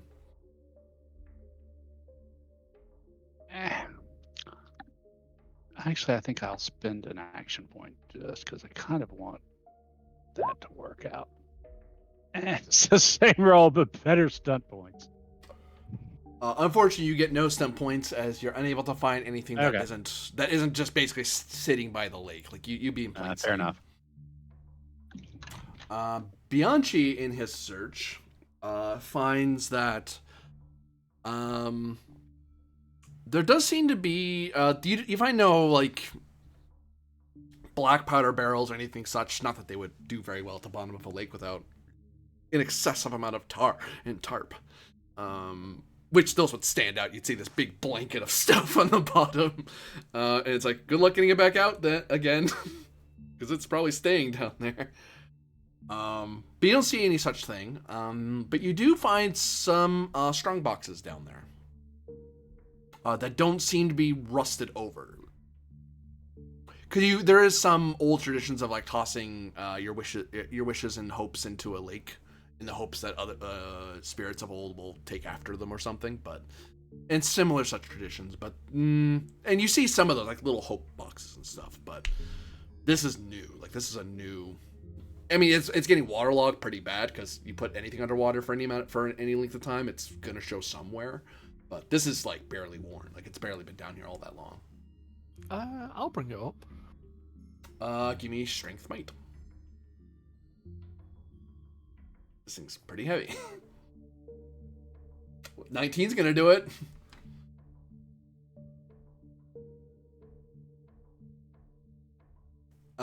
You pull it. We're rich. Upon the shore.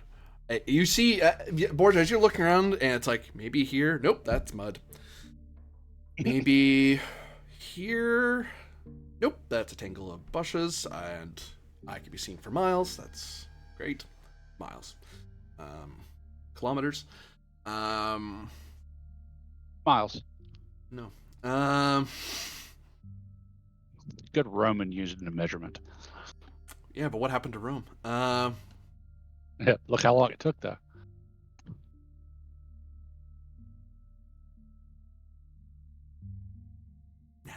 I was gonna say You something, just but completely gave up then. Yeah. that'll be a whole other thing. But Bianchi comes upon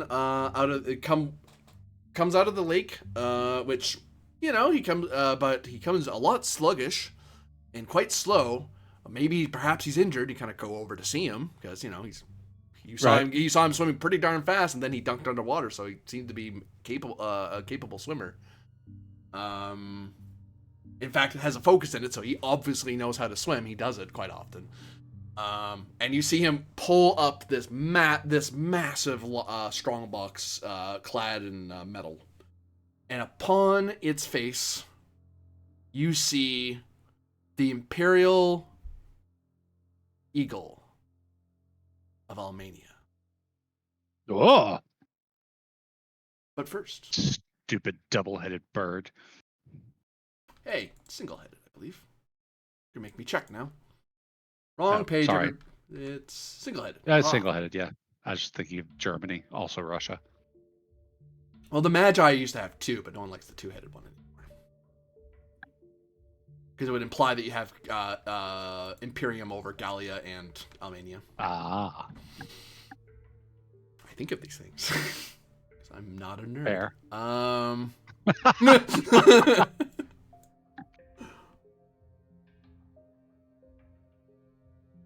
Scroll over. But these, you said these were not rusted or they hadn't been down there for They haven't been there terribly long? no.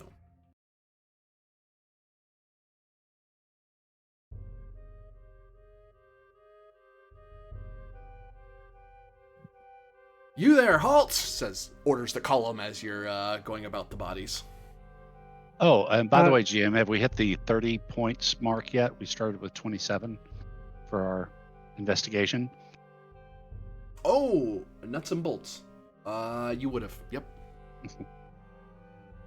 There is something I will. Actually, I know exactly how I'm going to reveal. Okay. Yes. Yes, the Imperial Guard form column, and they very quickly noticing that you're just one person, they start spreading out in line and start encirclement and. You there, halt! Yeah,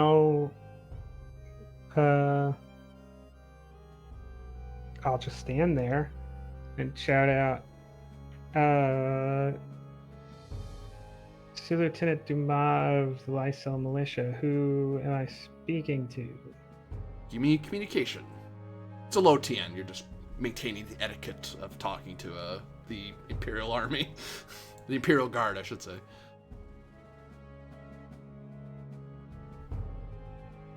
You make a decent impression on them. Not that hard. And plus, you're an academy graduate, so the TN's a lot lower for you because you know what how you're supposed to stand and how deferential you need to be, which isn't terribly. They're just military like anyone else. It's just their ranks are technically always a little bit, two Sioux lieutenants, a Imperial Guard Sioux lieutenant and a militia Sioux lieutenant. The Imperial Guard Sioux lieutenant outranks you, sort of thing. But beyond that, it's just a matter of etiquette. It's like, well, we're coming to your town, so we're supposed to be somewhat deferential because this is your duty that you're holding. Especially the Lysel Militia, they have a pretty high. Unlike other fencibles, the Lysel Militia has a high reputation.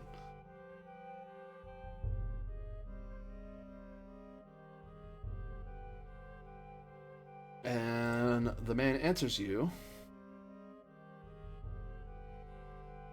Or the man answers you, yeah, sure.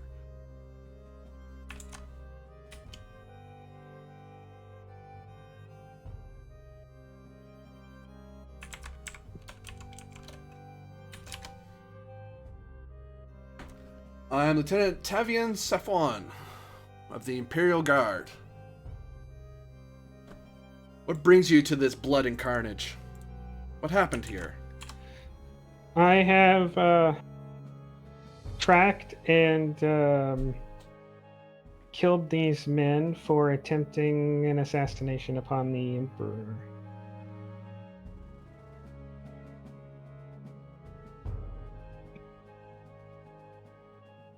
You, with me. So, Lieutenant, gather up what's here and document everything that we find. Sir. And the infantryman just kind of waves you to follow after him so you get out of the search area. All right, I'll follow him.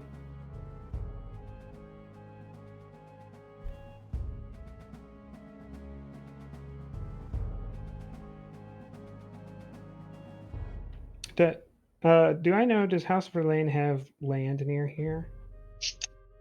Or did they? They did, yeah. Once upon a time.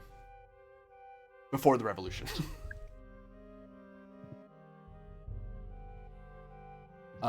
They held territory north of Lysel, so pull you up to the main map here. More up, whoops, no snap, around this area here. Okay. Lysel is more of a, it had a semi-free city status, though Gallia doesn't practice that as much as the Almanians do, but it essentially did in the more Wenelani sense.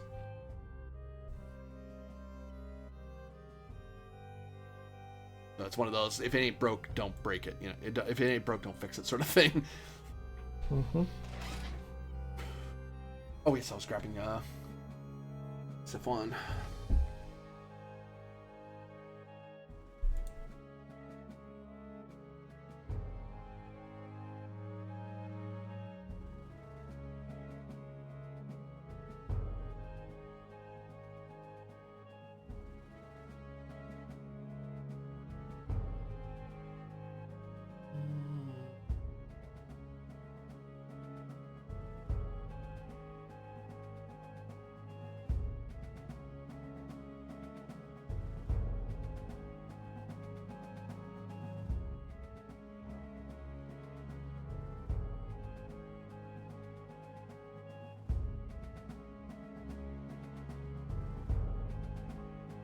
No, it's for a different guy.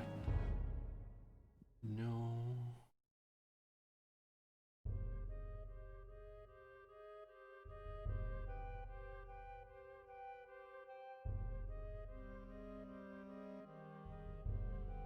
Yeah.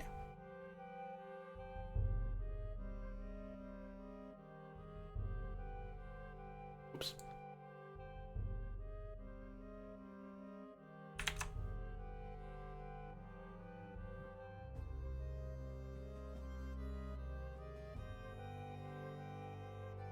Oh, Lieutenant's very angry.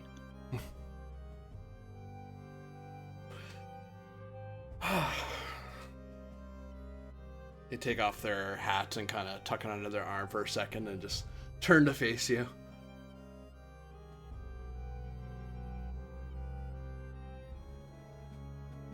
Sue, Lieutenant. I'm sure that you must be aware of who precisely lies dead out there. Or whom they serve, at least. Or did serve, I suppose. Parasites. One would expect traitors to the Empire. You are making a bold claim against the House Verlaine. Well, then it has been made. No feelings may be spared.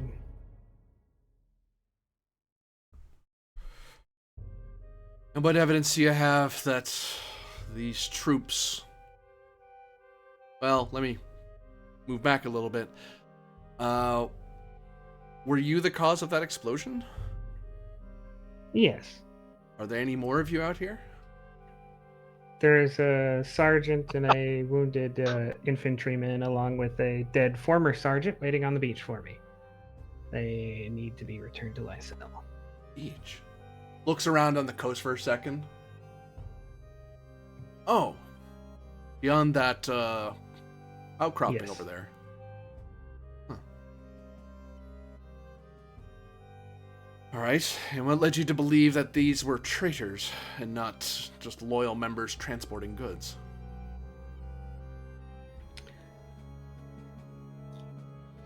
We had word from several. We've had evidence from several sources, including word from a local, that large amounts of gunpowder were being moved in a plan against the Emperor. And last night we raided a warehouse. These people escaped that warehouse before we got there. They went to a small fishing village where they loaded these up on wagons, and then they moved to store it temporarily in a small cavern system, which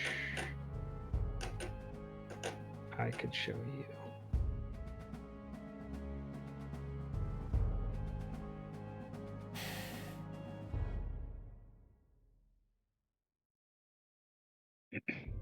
And what gave you cause to kill them all? Did they open fire upon you, or looks about, or begin charge?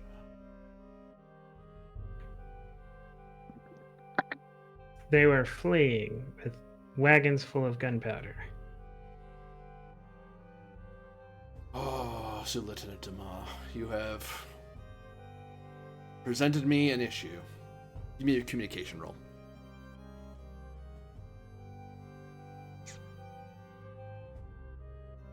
Persuasion? Yeah. Let's do a faction check here. Well,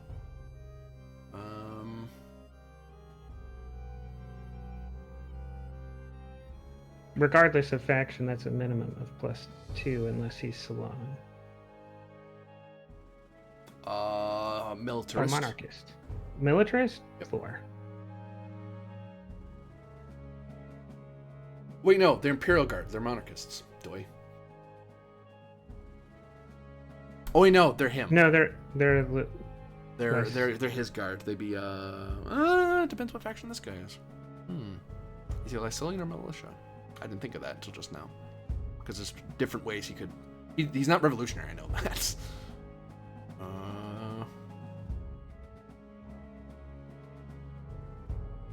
Yeah, he's a constitutional order guy. He's a militarist. then +4. 21. You get your 4 stun points.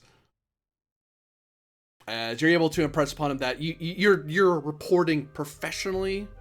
You may have some heat to your voice about traitors and stuff, but it's not in an attempt. It's not blinded. It's reasoned. You know what you're talking about. You're detailing precisely what happened, who said what, within the means you wish to anyway. But you're making sure he's not lost at all, so he can follow your train of logic and why you would have done this. Sway?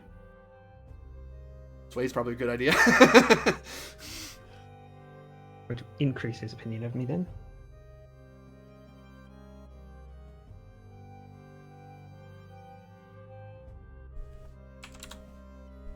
Any other expenditure? No, that costs 4. Oh, it costs 4. He is now friendly to you. He was open because you're militia, so it's like you're a militia officer. He's like, oh well, I'll let you have your say and not just clap you in irons. Why? You're an officer, a militia officer, but an officer. Oh, Sir Lieutenant Duma, you presented me an issue. I have a bunch of dead noblemen out in the field, and correct me if I'm wrong, but I do not believe there's a House of Duma.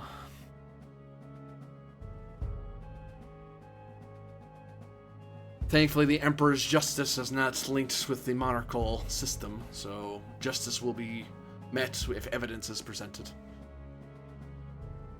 Then I have nothing to fear. You have monarchists to fear, Sir Lieutenant, even if justice is done.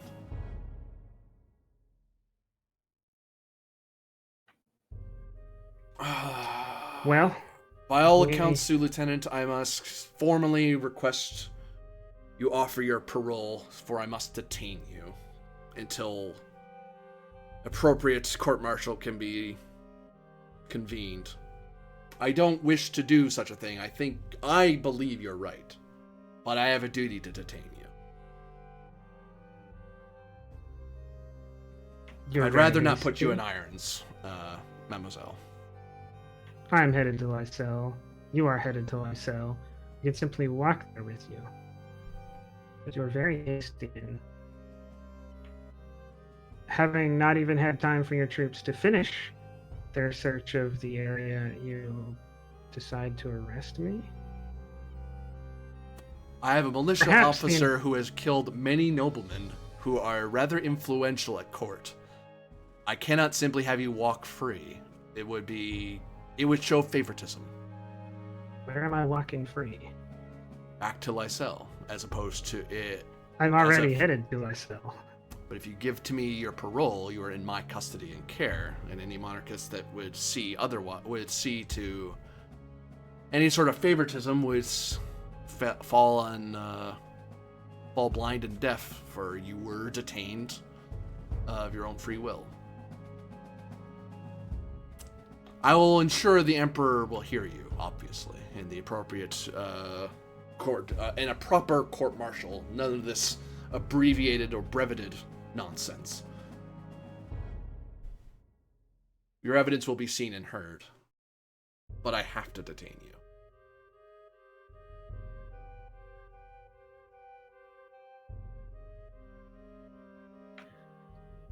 Very well. You have the deaths of 20 men on you. 20 men and women in uniform. It has to be answered at some point. And eventually, when the you are Imperial Guard have never killed enemies of the Empire before? We have to prove they're enemies first, Lieutenant. I believe you, but what I believe is immaterial. Well, it is material, but I am not the magistrate that will judge you.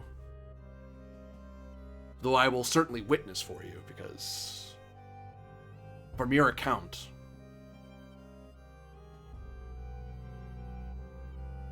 I am quite disturbed by what I see, and not just by the dead bodies.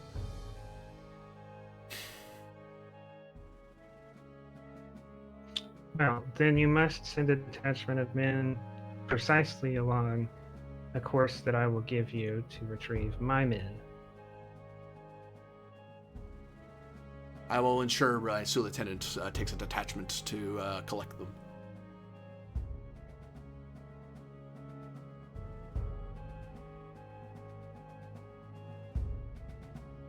Very well. Your sword?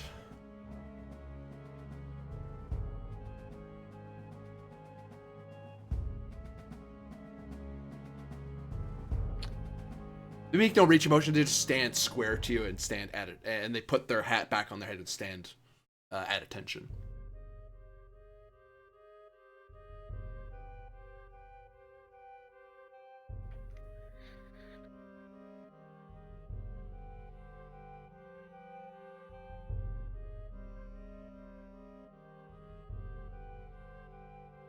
Some of the troops kind of look back to see that he's doing this, but they're far away enough they aren't privy specifically to what's being said. They're kind of, the lieutenant at most is the only one who's really paying any attention to the two of you, but they're more paying attention to collect all of this, write everything down. What is that? Tell me that. Glance by the lieutenant, and then carrying on. So the lieutenant's making it obvious that what he's asking for is an official thing. Because taking off the hat was sort of okay, informally, let's talk for a second. All right, super formally, I'm going to do this properly.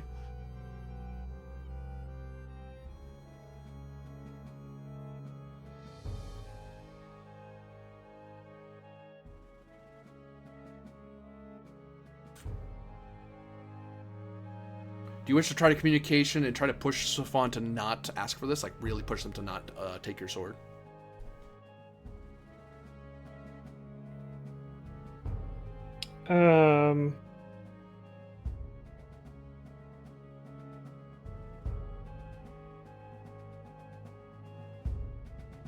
Yeah, because most of his justification for not just like walking there is he doesn't want monarchists to think that he's treating me unfair. But I don't see monarchists as like people, I guess. They're just the enemy. So I don't really see the problem.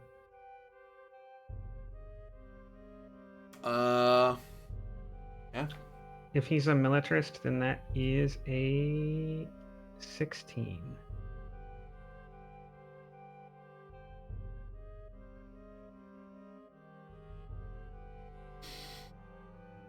So the play of this is in a way that doesn't really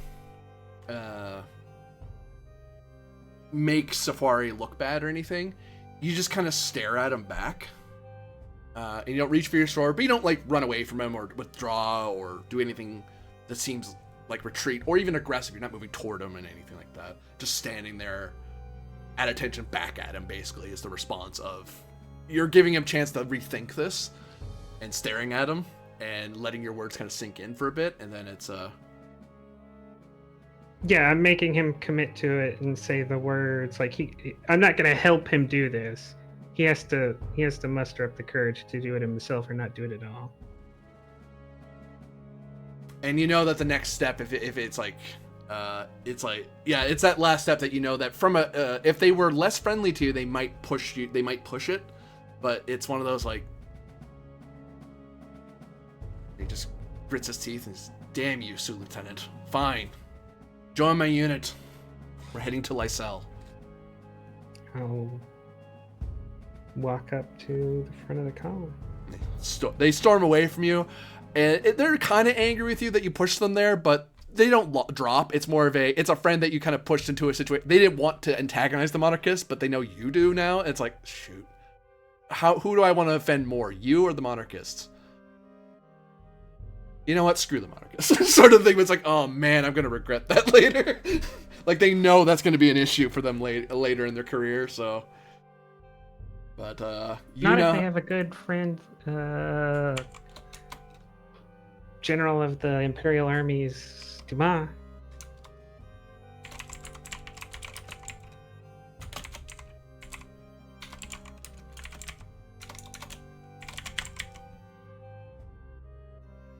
Dismissive of noble death's reputation. That will be a plus to revolutionaries and a penalty to monarchists.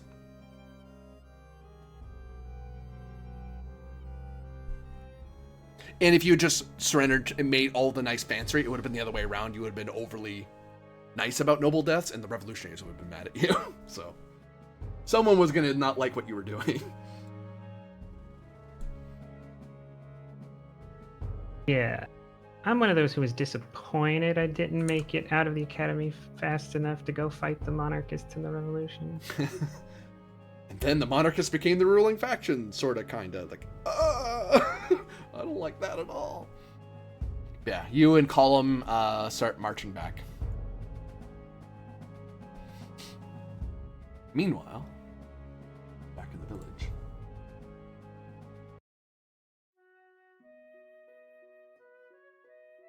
Cormac McNeil, I believe you're with us. Yes, I'm here. Hello. You have been summoned to the garrison house by Captain Leclerc, of course, as you know. What had you occupied was that you had been... Leclerc wanted to have a word with just Bianchi and Borgia briefly, and then had you assemble some of the troops for movement. So you basically were managing some 79 people and make sure everyone's spick and span, up to a standard, ready to go. You there, get this done. Borgia stepped over briefly to kind of make sure the Voltagiers were, washed up from having just walked out, and then say, all right, he made sure some of the stuff was done so you and your sous lieutenants were not wrapped up in. You save time, so you can focus more on the infantry and less have to worry about the Voltagiers that much. especially since their sergeant seems pretty capable. And then you were, once that was done, you were able to get in with Captain. Once you were all assembled, you were able to make your way to meet with Captain Leclerc. Now that you attended to his new or his interim order of assemble the troops, and then you can come to him. Actually, rather, a company sergeant came to get you to let you know that he was ready to see you. Okay. I'd be in my uniform with my cane, of course. Stand in front of him and salute. Yeah. When you step into the room, you find him standing, which is unusual. He's usually at his desk because he's usually in the middle of like 5 different things. But you see him standing and reading a book. Like he's paging through some book, and he kind of puts it back in its shelf. Kind of has Captain, his... You needn't stand for me on my account, of course. No, Lieutenant, I am not. May I sit then? Relax yourself. Feel free to take off your hat. Yes, sir. And you notice he's may I hatless ask- as well. He has his hat like resting on the desk. May I ask what this is all about? It's a dreadfully hot day outside. Well, the Imperial Guard are expected to arrive tonight, so we need to assemble them in. I've already sent Bianchi and Borgia to go speak with the officer of the Crown, Riverwind, to get the voltigeurs set up as he would like them. I also wanted to have a word with you. Well, I'm all ears, Captain. Tell me, and I don't mean this to offend you, I have to ask you. Why do you live here in Gallia when you're titled in a petty kingdom? I spent my entire life here in Gallia trying to make things right between your country and my country. It just so happened that I like this country well enough, and I like the wine and the cheese and the countryside here in Lysel well enough that I decided to settle here for the rest of my days. Ha! I have a couple of nieces and nephews taking care of my estate. I'm not worried about that. What I am worried about is my own personal comfort, and so far, right now here, I find it comfortable. Well, I hesitate to say this, but I think we're going to get a lot less comfortable rather soon. Oh, why'd you say that, Captain? I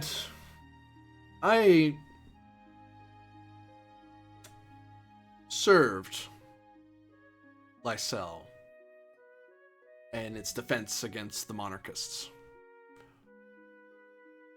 And I saw those bloody days. I saw people Armenians who would have seen to liberating, he waves his hands dismissively, liberating Lysel from Gallian rule. And when I started this posting, I didn't think that I would live much as you did, really. I thought that's what was going to happen. I would see young men and women learn a bit of militarism, a bit of discipline, bit of order, and go about their days better people. Setting sun or not, he waves his hand. In kind of a dismissive direction in the church. But, I have gained a smell for war. And you smelled that one is coming. He nods. Who?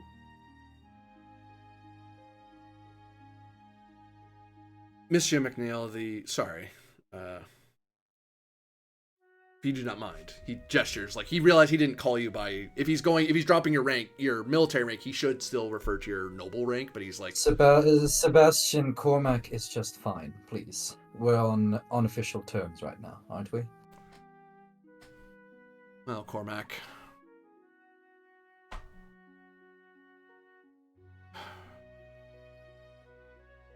If His Imperial Highness so wished to visit his father and visit his soon-to-be wife, the militia and the Armenian Imperial Guard and its knights would be more than well equipped to see them on their marriage carriage and their more visible courtship, shall we say. But for the Emperor to bring his Imperial Guard, and for an officer of the Crown to be here, the Emperor expects a fight here. I think Lysel's going to be in flames before the week is out. I don't know that for certain, but I mean, there was and also, I have a seizure of goods by your men and I don't know why you did that, but I'm going to take a guess that you found something suspicious was either in there or has been removed from there. Well, the situation is as follows. There are ships, Almanian ships, what I can tell, transporting people from one end of Gallia to the other, whose names have been wiped off the manifest. Awfully suspicious, I know, but the smuggling of other people has been a business since the days of old, so nothing really unusual there. However, it did strike me as unusual that all this commotion seemed to be going around Alamania. And people seem to think, especially, if you don't mind me speaking candidly, my Sulu lieutenants, that the Alamanians are going to strike at us. Which is, of course, poppycock. The Alamanians wouldn't dare. Yeah, the last coalition didn't go terribly well. I can't imagine a new one doing any better. You think the Alamanians will have the guts to attack again? They'd need some new advantage, new generals, new tactics, but the Almanians are, if nothing, slow to change. You think the Tin Islanders would give you a go again? I've heard rumors that your countrymen, well, your brothers in blood, shall we say, if not land, have been resourceful in their learnings of Imperium. Rumors, such as they are, may stay where they belong, in the tavern. That's what I say. Cold hard facts is the case here. The Alamanians would have to be crazy to attempt an assassination on the Emperor or an attack on any part of Gallia. They know this, and we know this as well. My guess on this, myself, is that this is a ploy by one of three of the factions of our great empire. Well, speak frankly with me, man. Who is it? Who do you think?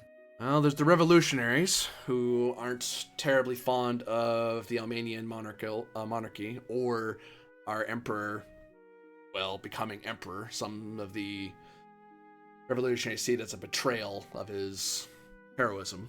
I don't agree with that. I think I think he's rather pragmatic, frankly. But I'm not a revolutionary. I'm more level-headed than that. Could be monarchists who seem as miming the words of crown and denying the so-called rightful inheritors of the crown.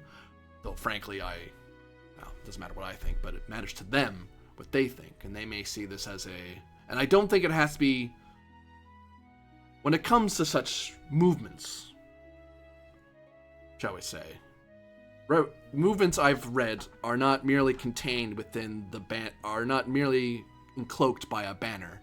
They can extend beyond and across the continent, much as the Saint Solara did for the many peoples. One banner, one cause, one banner. May I be candid with you? I'll be candid with you one step further, sir. Shall I go first, or shall you then? Oh, I think I shall. Go ahead. The thing that disturbs me the most, revolutionaries I understand. Monarchists I understand. I can fathom that. But I have this sneaking suspicion that a certain Salon may also be behind this. For if they are not foolish enough to attack us, then why not give them, or give us the excuse to wage war on them? And that is a thing I would appreciate you not sharing aloud outside this room until we have sure evidence of that. My lips are as good as sealed, but let me now be clear with you. Hmm. I have seen a lifetime, or what some would consider a lifetime of war. However, it was never through a direct role. I was always the observer. I had to watch men and women die on the fields of battle, which are now soaked in their blood. And I have had to watch this multiple times, sitting in my comfy chair at the palace in Lumerburg. I do not wish for more war, and all these young men and women here in Lysel wish for it. In fact, they're joyful about it. I do not understand why. If life can be spared and preserved, and death on the battlefield can be avoided, I would give my life for that cause, yet again. But if your suspicions are true, I'm afraid my wishes are nothing but poppycock.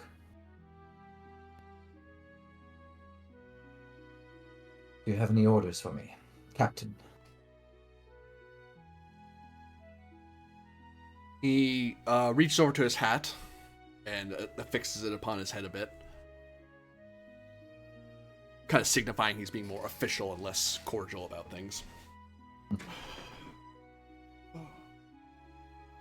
Lieutenant, I want you to gather what evidences your officers have gathered and present to me a report on what they've found. And do what must be done to protect Lysel and its emperor. I'll stand up and pick up my hat. Old age, croaking bones, my cane. I need my cane to support me. Yeah. Put my hat on and say, sir. And about face and walk out.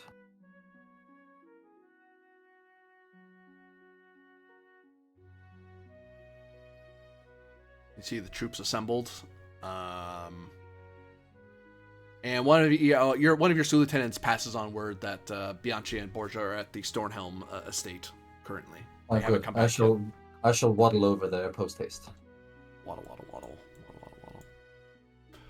Meanwhile, Bianchi and Borgia, you're staring at a strong box. Well. And I start getting out my lockpicks. Well, you know what to do. Let's see, and these are the high dollar lockpicks, so I'll get Dollars. +1. This is a civilized area. We use livres, thank you very High much. silver. Francs. 16. Would it be francs or gals? Probably gals. Anyway. What was your number again? Sorry. 16, because I got a +1 from the lockpicks. 16 will see it open. Ick. You have 5 sub points. As you unlock the chest. All right. I got 5. Let me spend 2 on insight. And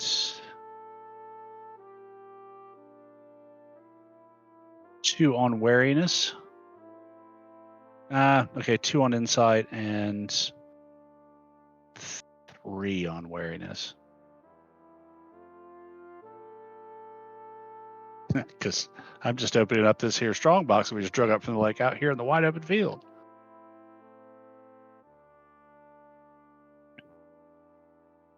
How much awareness and the other? Sorry. Insight is 2, so 3 for wariness.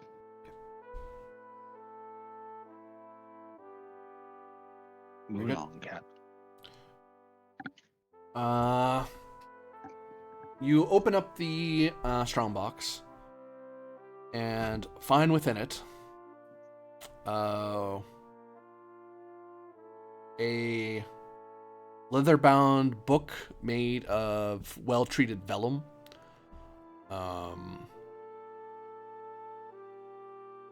You find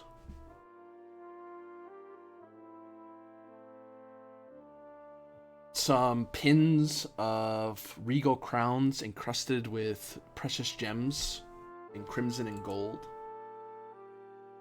Like faction pin kind of things? Yep, that's a monarchist pin.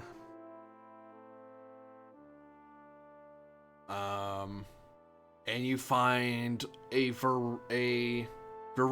You find a collection of well-stoppered and sealed flasks and vials. There'll be a check to understand precisely what those are without opening them. Right. And lastly, you see that there is a collection of blades and cudgels. They are sharp and shiny. The cudgels heavy and well made. I was hoping for cash, but okay. I think you found evidence. I did. You have a cache of Well, evidence, yes. This, I look up at Bianchi. Well, this doesn't look good. What does the papers say? You open up the booklet. Yeah. You see it is written in Old Trade, the language of Magi. For which one could puzzle it out, but it's a step. It's centuries removed from current trade language. Right, like Old English or something. Yeah. It's like yeah. And you can see that there are bits of dotting and some bit. This isn't printed in any sense. This The is manuscript. finely crafted manuscript. Okay. With some diagrams within, which without the context of the lettering means nothing to you. Does it have like a title page where I can make out maybe just the title of the book? Intelligence. When that April with its curiosity, the route of March had persecuted. The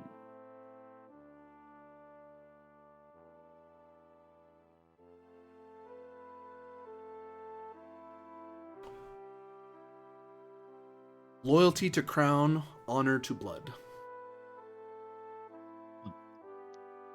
Honor to the Okay. blood, sorry. Let me get some extra information there with those 3-step points.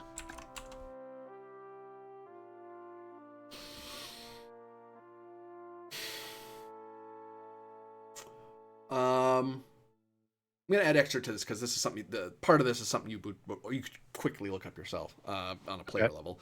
That is the motto of the monarchists, but it's not. Once upon a time, the monarchist faction is largely, and this is kind of the extra information that your character may not have already known, but you're now more aware. Monarchists, for one, love to use trade language and old trade language to speak among themselves because only monarchists bother with such an old language, and scholars would ever bother learning such things. To kind of separate themselves from the average folk who speak trade language. There's the trade language vernacular, and then there's a trade language for us, for the royals. Okay. And those loyal to such things. You recognize that the phrase is, loyalty to the crown, honor to the blood is more of a it's a saying in the vernacular. People just recognize it as, oh, that's a monarchist phrase. Like if you say that, you're obviously showing your monarchist colors. Right. Revolutionaries would beat people to death who would say such things in their hearing when the revolution was a thing. It was a way to see the guillotine very quickly if you were a person known to be saying such things. But in the old trade, that was a sort of... It was a word of unification. It was a magi... When you said crown, there was the petty crowns of the princedoms and archduchies and so forth.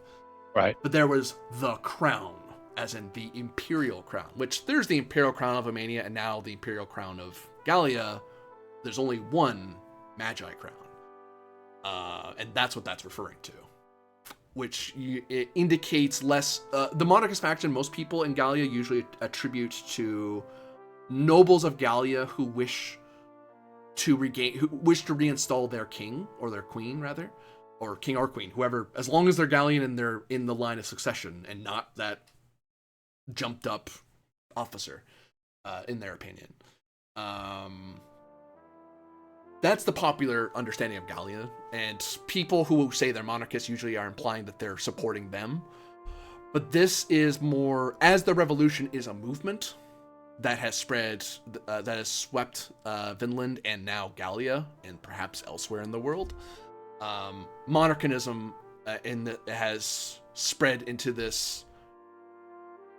It's a twofold prong. It is a call to install crowns to every land, that it is the one true way to rule, but also that a call to unification, a call to unite all kingdoms under one crown, one supreme crown, the imperial crown, the great imperial crown, I suppose one might say. Or rather, reduce the Gallia to a kingdom or princedom, and the Almania the same. So it is this is, if nothing else, this is a call to a larger movement, or which, if you weren't very well read on your old trade, it'd be missed upon you. And what kind of roll would you need to make without opening the vials to figure out what was what? Intelligence roll, probably. It doesn't matter. All those other things. I would just have to do intelligence. Yeah. Yeah, 16.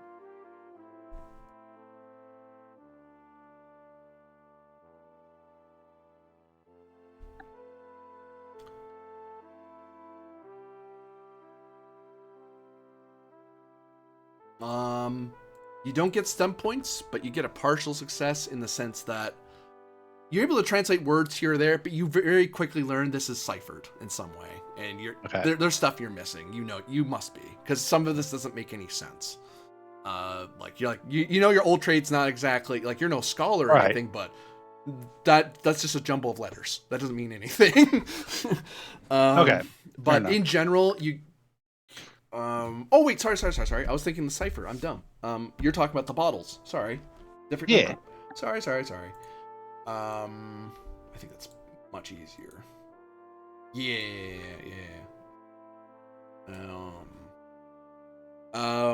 These are a variety of poison vials and stink bombs, to the point of like, it's not just like haha funny. With the volume these things are in, it would be choking. It would be suffocating to be in a room. You wouldn't necessarily pass out right away, but you'd be dazzled until you got out of that room. Effective chemical weapons, in other words. Mm-hmm. Very dangerous, because if you screw up and drop it, you're gonna gas yourself. And it takes, and you know that this requires a skilled chemist. Chemists are a thing yet? Apothecary, if nothing else. Bianchi, my friend, we are in deep waters here. I don't think anybody could have put this here without Riverwind and the Stornhelms knowing about it. But this is everything you'd need to pin some sort of action on the monarchists. It hasn't been down there all that long. Do you believe this is the Emperor claiming or setting up a war? It certainly looks like the actions of someone wanting to set up the war, whether it's the Emperor or his family or... But it seems like... I mean, if I was going to put together a toolkit to frame a certain faction for something, this is what would be in it. I also have a bit of fear that some of this stuff is meant to be used against our people. for now, place the stuff back in. I will just place it back within the water, not at the bottom. Seems like a And we- plan. And we can confront Mr. Riverwind. Agreed. Well, I will say one thing. If you are interested in raising in the ranks, a war would do you well. And that's upon that you see McNeil tottering his way over as he eventually you get to the Sauron house, like where are they? And then someone tells you they're around back, like okay, and you're able to continue on your way. Does wariness give me enough time to get Bianchi on into the water with his crate?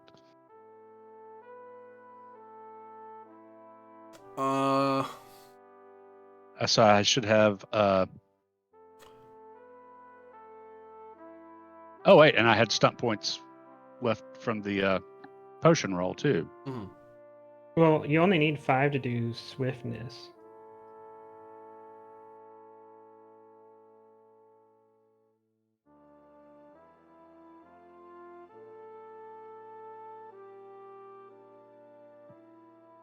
Yeah, so I see.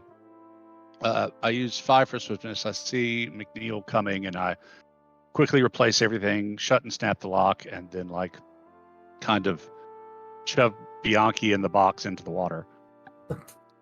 What? Yeah, and I'll take it a reasonable. I'm not taking it to the bottom again. I'll just put it somewhere it's easily accessible to me. McNeil. Oh, GM. Oh. I'm going to spend my last action point because actually there is a little fold in the ground, a little rocky gully or whatever that could hide a single rifleman here near the lake. What are you invoking? It is. Let me pull it up here. Action points. Alter a minor but useful detail in a scene, such as having a weapon nearby or discovering a lantern oil. Or using an action point. Sorry. Yeah. I was thinking stunt points for some reason. My brain. Oh, I'm sorry. Yeah. No, that was me. My brain just skipped over that. Yeah. No. Okay, that's fine. You can. That's totally something you can do with an action point. You're right. Okay. McNeil, you can give me perception seeing. You might happen to catch that before Borja gets to you. Like you might see it before he disappears into the water. Okay, I'll give you straight up perception because Yeah. don't have seeing. No, all you see is Bianchi going into the water. You don't know what he pulled in. You just see but you do see him go in. Or Borja shove him in, and then Borja kind of walks over to you. Diego. Please, this is going on. Sir. Bianchi wanted to search the lake for things. Search the lake for things. On the off chance that somebody had stashed something down there that could be used against the Emperor or his fiancée. So. Blazes. Corporal, get out of that lake now. Yeah, all I can hear. Actually, very quickly, because you didn't take terrible amount of time, you kind of pop back out again because you like very quickly swim, and then I better get back up pretty quickly. Pop your head out. You're murmuring, and then your head pops out a little bit afterward. Not so much by his summoning, but because you were already heading up anyway. I'll get him his saber back. Get out. Lieutenant? Out of the Stornhelm Lake. Okay, I did have permission from Mr. Riverwind. Oh, you did? What exactly is going on here, Diego? I've been told that you've been sent here to speak with Mr. Riverwind. Yes, to help prepare the estate for the arrival of the Emperor. And Mr. Riverwind essentially wanted me to position voltigeurs in areas, kind of nod to the woods to the northwest and southeast, to act as outposts for the Imperial Guard and to also keep an eye on the lake where the Emperor may want to take his fiancée. So we took a tour of the sites and around here through the lake and with Riverwind, and then Bianchi wanted to search the lake. I advised Riverwind of the plots that we suspect as being taken against the Emperor and urged him to double check any deliveries he might have had in the past few weeks. So Okay, he stop. Did you He find returned to the anything? house. And, Did you find anything? on the lake? Yes, or in general. Well, some interesting things in the forest here. Several of the trees have been blazed very, very subtly by knives, just specific trees marked. But in a way, if you weren't looking for them, you wouldn't necessarily have noticed it. I kept some sites for outposts to myself in our conversations with Mr. Riverwind. Best not to let just anyone know where your men may be positioned. We have to get ready for the parade. Diego, give Parade? Corporal Bianchi a towel. And rally up the men. We're going to see the Emperor. Very good. We need to Post report haste, into. post haste, We need to talk with Mr. Riverwind, and then we can go, sir. post haste. Quickly as we can, sir. I'll move over to the road. I'll go knock on the door. Yeah, I'll be Bianchi. with Borgia. Yeah. As you go to knock on the door, everyone's already like striding away from it. You kind of, come along then. Sir, we may need to speak privately. It is of utmost importance. Well, speak then. It is about what we found in the lake. Yeah, watching this guy real close.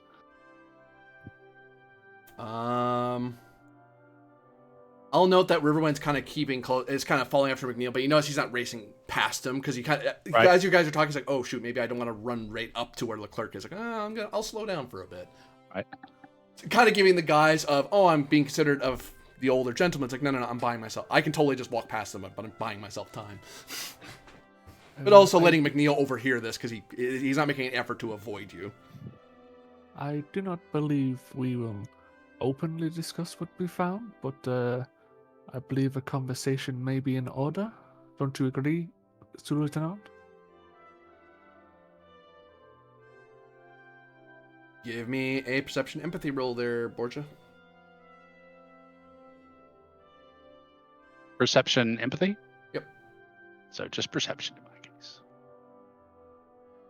He's done pretty well there. Ooh. Depending on his bonuses.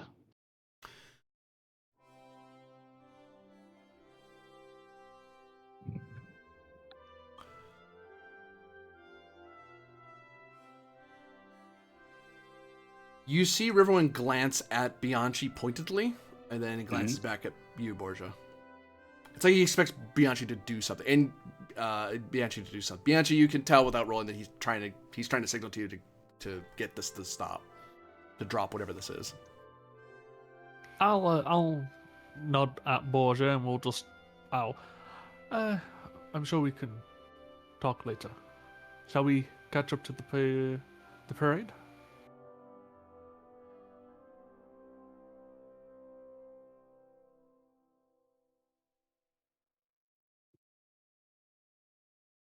Borgia will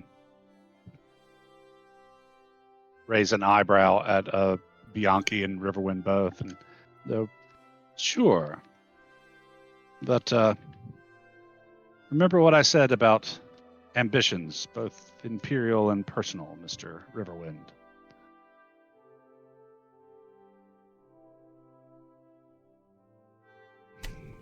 I'm a child of the revolution. I'm less opposed to certain things than previous generations might have been.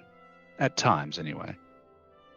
So, Lieutenant Borgia, the revolution is dead. The sooner you accept that and others, the safer all of us will be. Some see the Emperor as the perfect culmination of the revolution. That he was. And its end. Lieutenant McNeil, a pleasure to... And he just, he's trying to engage you, McNeil, and trying to get to talk to you about yourself and your lands and so on. He's obviously dismissing Borgia and Bianchi at the moment. Whether you help him with that is up to you. I will indulge him for a second before we reach Leclerc.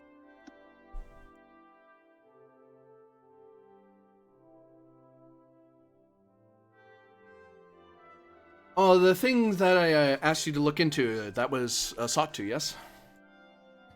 At once, Mr. Riverwind.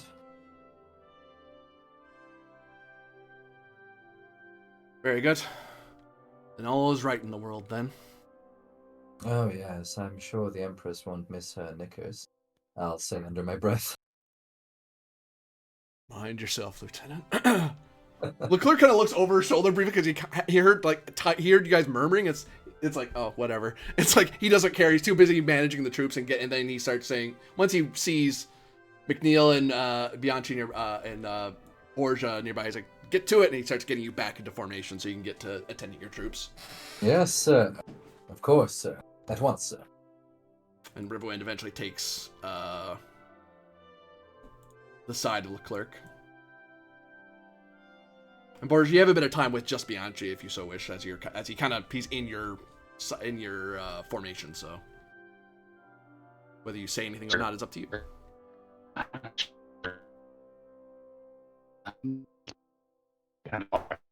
You're roboting Inslee. Robot. Oh, Try again. Oh, he's coming back. Okay, he's gone. He'll come back. any better now? Yep. Yeah. Okay. I tell you, Luciano, I don't know quite what to make of this Riverwind character. I can't tell he's doing this with the Emperor's nod or plot of his own.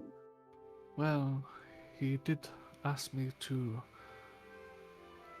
not tell people that the Stormhelds were not. I will warn you, opponents. you are shoulder to shoulder with other officers. Oh, with other volunteers. I don't know if you want to say that in their earshot. You can if you want. I'm just warning you.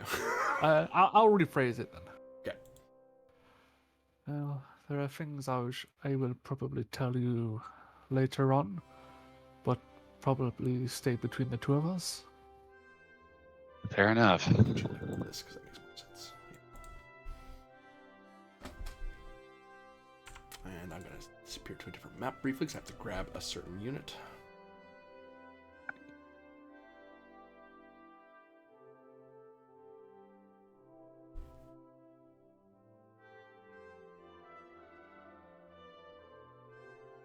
And also, in time, the cavalry assembles. How big is the cavalry again? Well, it's 9 and a wounded. 9 and one of those is wounded, so 8 can muster. But they're trailing in from all kinds of places. Yeah, so they're able to catch up with the infantry because they're moving infantry speed. The cavalry eventually reassembles. Oh, they can meet up with us. Yeah. Okay. Yeah. So you're able to rejoin your cavalry, and Lieutenant Stefan when you're walking along, eventually says, "To your units, Lieutenant," and gives you a warning look as not so much a how dare you, it's more of a don't make more trouble, please. But other than that, he doesn't say anything out loud because it's more of a pleading look than an authoritative look.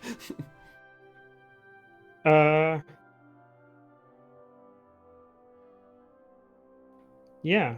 With the stern look, I'll motion for the cavalry to follow me and spur on Smoke. Do you stay behind or do you ride ahead to join your the militia?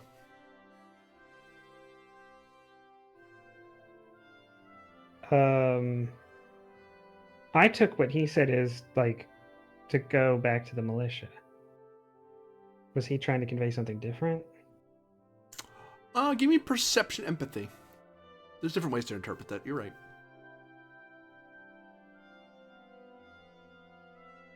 You got it. Yeah, they were intending for you to go to the militia, but one could interpret that as join up with my unit. But etiquette permits you get from them that they're fully giving you over back to your militia, so they're making any show that they're holding you as you so wish. It's like, no, I'm not going to even pretend that you're under my care because you don't want me to. So get to your duties. Which for all they know, it's like, well, your duty may be you're supposed to escort me. Oh, well, never mind then. But your orders would normally be to form up with your unit if you see them assembled like that. You do have 5 stun points, though, from seeing that in Safon's tone and eyes.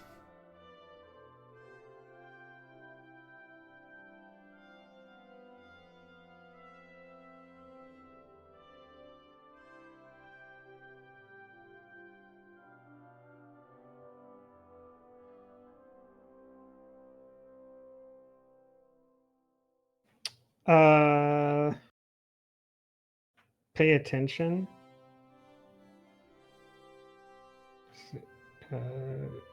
Your action reveals information about your target beyond even what you might have been looking for.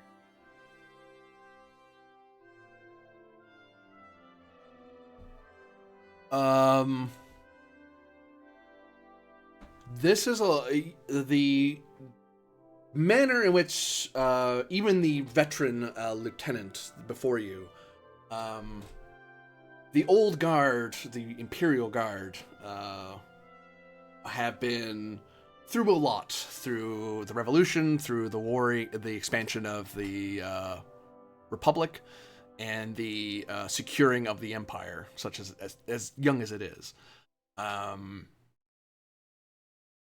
this person is not here on mere pomp and circumstance. They're on orders. They are a soldier who sees you as an ally, but they want to tell you of what they are doing, but they know it is against their duty to do so. They can't. They feel they can't tell you by duty's sake, but they do desperately wish to inform a fellow officer what's going on. Like, it's one of those, I don't want to blindside you because you seem like a nice person, but I can't. He has orders to do something, but he doesn't want to share them. He has orders to do something. He wishes to tell you what that is, but he can't tell you for some reason. Although it seems by duty, it doesn't seem like a personal deception. It seems like it's on orders, and that's why they seem uncomfortable around you. Because they could reasonably ask you, you can come along with us, why not? We're going the same direction anyway. But that's kind of the extra hint, is like they kind of want to create a separation so they're not tempted to keep talking to you. Especially with so many ears around him.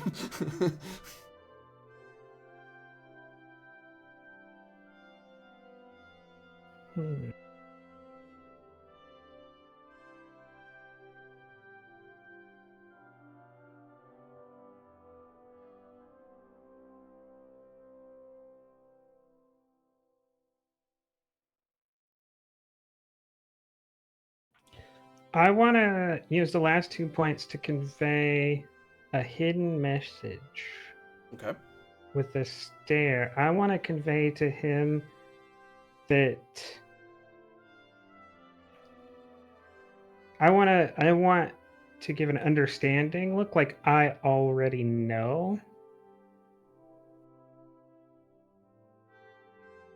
I want to try to use this hidden message to bluff him. Roll communication deception. And you do get a bonus for Milters because they're inclined to trust you. Is it the same bonus as normal, or is it a different bonus? Because the normal bonus, I think, is for intimidation and persuasion. Oh, you're right. Never mind. I didn't know if you were like saying situationally it applies here. No, you're right. I had it wrong. It is narrowed that way for other reasons as well. It's so the bad guys can't do that back too.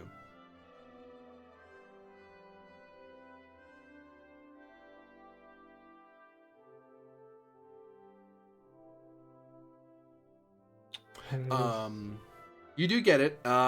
Your hidden message. Safon kind of gives you a look of surprise, like they're startled. They're surprised you know. And they look at your lapel, your shackle badge, and on your somewhere on you for a factional pin. And seem surprised you're not wearing whatever it is they expect you to be wearing, but seem to nod at you with affirmation of okay.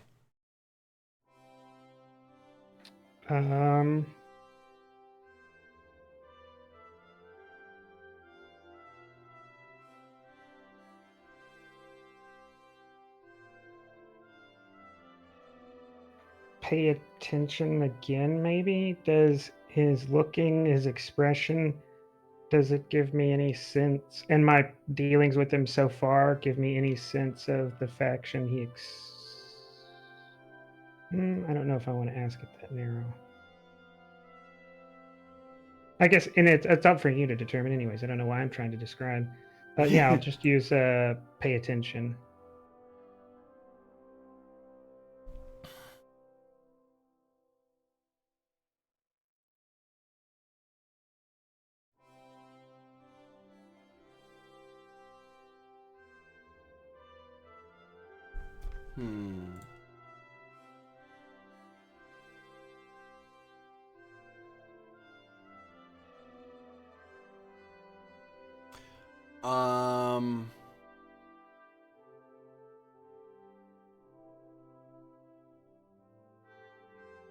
They are looking to your more to your lapels or cuffs. Like they looked at the tackle badge, but that seemed to be an incidental. Like I'm looking there just in case it's there, but that shouldn't. That should be not where it is. Which narrows down what certain badges are worn in certain places. The revolutionary one is worn usually either right on the cap or right over your heart, sort of thing. Bourgeois and essentially don't have such things. The church setting sign is more of a necklace, but it can be worn as a ring and things like that. You wouldn't wear it in a clothier sense. You wouldn't wear it at your lapel or your. It's too disrespectful of the emblem. So that's more an emblem of the Salons de Sel or the monarchists or the militarists. And I have a good sense that he's a militarist, right? Yep. That's the most likely faction they're part of. They either have a high reputation with that faction or they are that faction, which most military people are. If they're still in the military in peacetime.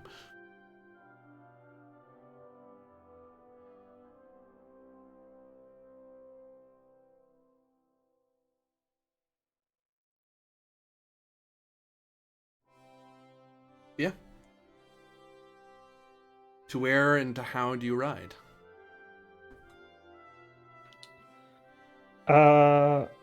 I will ride up in front of the militia. You easily get ahead of them because they're moving at parade with horns and drums beating. I order the cavalry to fall in, and I ride up to the captain.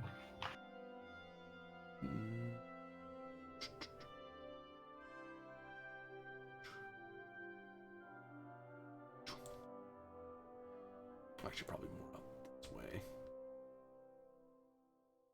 You ride over to the captain, who has Riverwind at his side. Riverwind is on a foot. Leclerc himself is a horse. I salute. He salutes back to you. Riverwind just kind of looks over at you and gives you a respectful nod of acknowledgement, like I see you, but you're. I don't even know who he is. You see a white and gold uniform, so you can give intelligence. Your character might know what this is on sight alone, especially since they're not in formation and they're by the captain's side.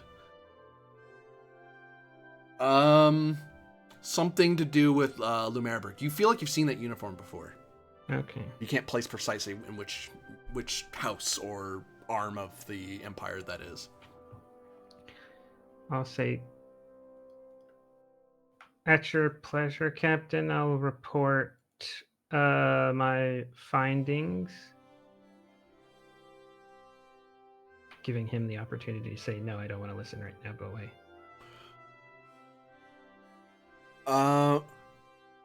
I wish for you to coalesce your findings with your fellow officers. The lieutenant will hear you once we're done with the parade.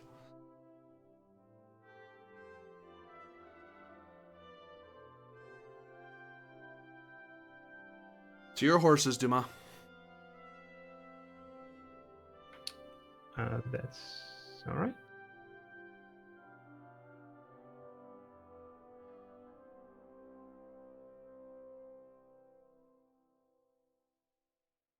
And McNeil, you see, this. Well, actually, all of you, I'll describe more in detail. The Imperial Guard are in a much, instead of the pale blues that you wear as militia, they wear a much darker royal blue. or imperial blue, I suppose is the appropriate term now. Their gold is, they have gleaming gold where possible, yellow cording leafed a little bit with gold to add a bit of shine to them. But despite all the pomp and circumstance about them, they do seem they do playing horns, playing drums, and they come into parade formation across from yours in sort of a ceremonial, we're meeting your army with our army, quote unquote. Which all you officers and even the corporal, because he went to the academy, would recognize as a sort of respect thing. They're respecting this is your town, we're visiting. Please let us come with you. Sort of formation. Rather than forming up to column to charge in and fire, it's very obviously a very friendly but respectful gesture. Like if you attack them, they would still fight back, sort of thing. And then the lieutenant calls out, Captain Leclerc, I request your escort to your garrison house and see to the hospitality of Lysel and work with you to prepare for our emperor. And people start cheering as now the people of Lysel, who have watched this big assemblage of a lot of more soldiers than they have seen since the revolution, gathering in one spot, and all of them being friendly is a nice touch. People are cheering, and some people waving little flags from windows and stuff. Some people are giving dour looks from the docks, but, they're wise enough not to get too close to the cheering people. As this is a town that seems very much friendly with, if not monarchists or revolutionaries or any of that sort, there's a lot of people friendly to the emperor, their hero.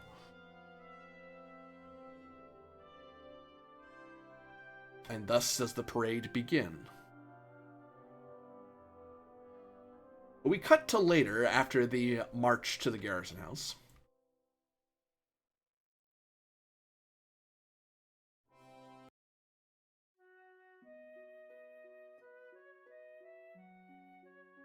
As the militia house becomes encircled by it's fully stocked with all your troops, and then there's like a small 10 city building around the militia garrison.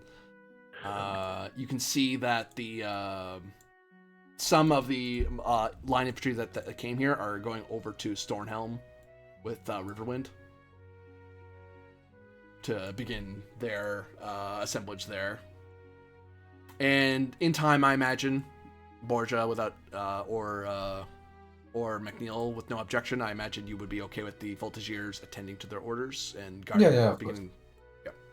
Right now, at this present moment, you all learn very quickly that the Emperor is soon to come in the next few days. This is just the Imperial. This is them going ahead of the Emperor, and we're gonna make sure there's absolutely no way someone's coming after him. We're gonna be entrenched. We're gonna have fortifications and fencibles. I mean, to a point, they're not gonna make it like battlefield. Like they're not gonna be rough about it. They're trying to make it look imperial.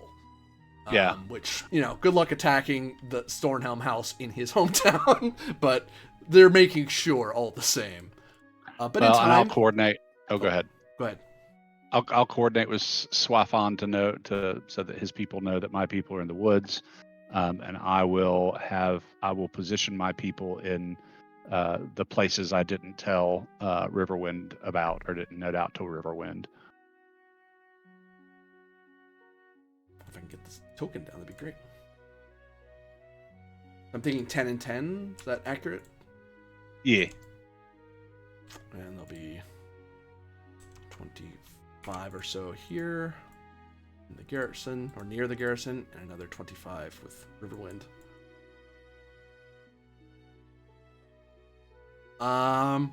The four of you finally that night will have some time out. You guys have a very busy day of parade and standing, and there's lots of ceremony of like the captain inspecting everybody and the lieutenant inspecting everybody.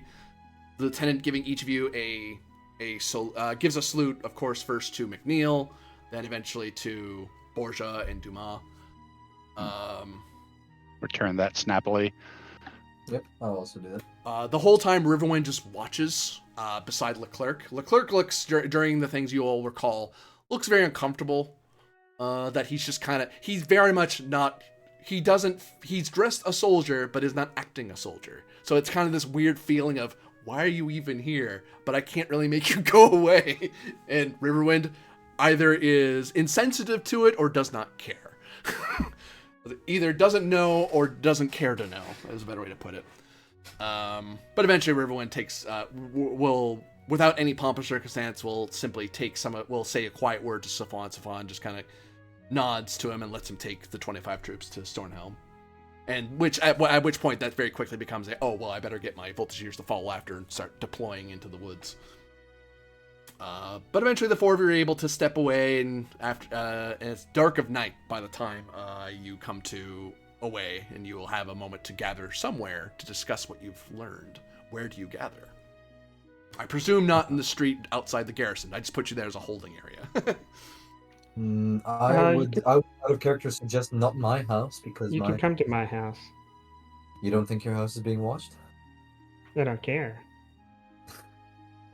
We could also just go to my house. It's small, but we could all fit in there. Why wouldn't your house be being watched? Well, it might be. But, look, we can go to my house and we can do that thing that I talked about, where we feed false information, but we can communicate via paper. I would prefer to communicate accurate information. We'll have to look around the grounds of my house to satisfy you. I don't know. Let's just go anywhere, I guess, at this point. Yeah, we gotta I don't want to Ma's stay out house. in the street. Decide. Dom Rousseau will have to. You're asking her take my politely. You're asking her politely to please be somewhere else. Yeah, politely. Would you go to the inn or the church for a couple of hours? You know not to invite her to the church because part of her parole is part of Leclerc's orders. Don't go to the church because she can amass troops there very quickly. Oh, okay. But she, it's like, I'll go to the inn. When she sees all the others, like, oops, this is not a meeting for me. She doesn't say that a lot. It's one of those, oops, I'm obviously not supposed to be here at the moment. Bye. And she'll quickly make her way to the Gilded Griffin Inn. She won't race away, but she'll very politely, it's one of those, oops, I'm not supposed to be in here. I should leave. All right. As soon as she's out of earshot, Dumas will quietly sit down at the table and look at Borgia and say, I got them. Well, you got some of them. Fill me in. Did you find more of them? Oh, I think we found a never-ending well of them, maybe. Sorry, I will preface quickly because I want to make sure I didn't miss it. Do you bother sending people to check the bushes, or do you just not care? Oh, yes. Let's do a sweep. I will do a small sweep. Intelligence military lore opposed. Not perception? You're countering tactics.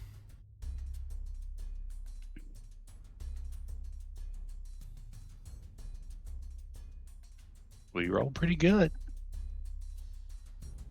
I don't know that Corby's rolling good at all today. Our term will come. You find that there's been some foot traffic and stuff, but that seems to be largely attributed to people milling around and mild celebration. Apparently people have been pretty, even people working here at your house have been kind of happy to see a big army. It's a really fun thing to see, and everyone's kind of excited, like, oh man, if they're here, that's the Imperial Guard. Oh cool, those are all heroes, and oh man, that means the Emperor's coming soon. Oh, I can't wait. So everyone's kind of really jazzed up. So it's kind of, but other than that, you don't see any odd tracks. You even do a quick like spot of the woods, like I'll look in the nearby wood along this curve, and you don't see anything, and head back. All right, no one's hearing me. Returning to discussion. All right, good. Did you actually capture them? Well, here's the problem. Let's start with your adventures, and then we'll fill you in on ours. Okay. Well, someone broke into the royal warehouse. Right. I chased them out the back of it, and they jumped in the river. I was afraid that they might come up through the general store, but I know people at the general store, so I will go down there tomorrow and find out who that was to eliminate that possibility. Okay. But knowing that I could eliminate that possibility, I went the opposite direction to the old to the old wharf. I found evidence of a wagon and that someone had taken a boat and a new boat and brought it to the old wharf, and that it was big enough to have contained black powder. Then I took the boat to an obscure little cave that my sergeant knew about for liaisons, Mhm. and followed the cave to a clearing. That clearing. Oh, while I was in the cave, there was a black powder mine that I set off, and there were some casualties. Uh, Assuming that not every cave around Lysel has black powder mines in it, I doubled my efforts and found a clearing with 20 odd horsemen of the House Verlaine. I ignited the black powder and killed them all. McNeil, you can give me intelligence now. Okay, They're no longer a threat. here's a 15. You recognize that was one of the families that helped seal the last piece of cord. The one that You killed them all. All of them. Yes. This is who we've been chasing.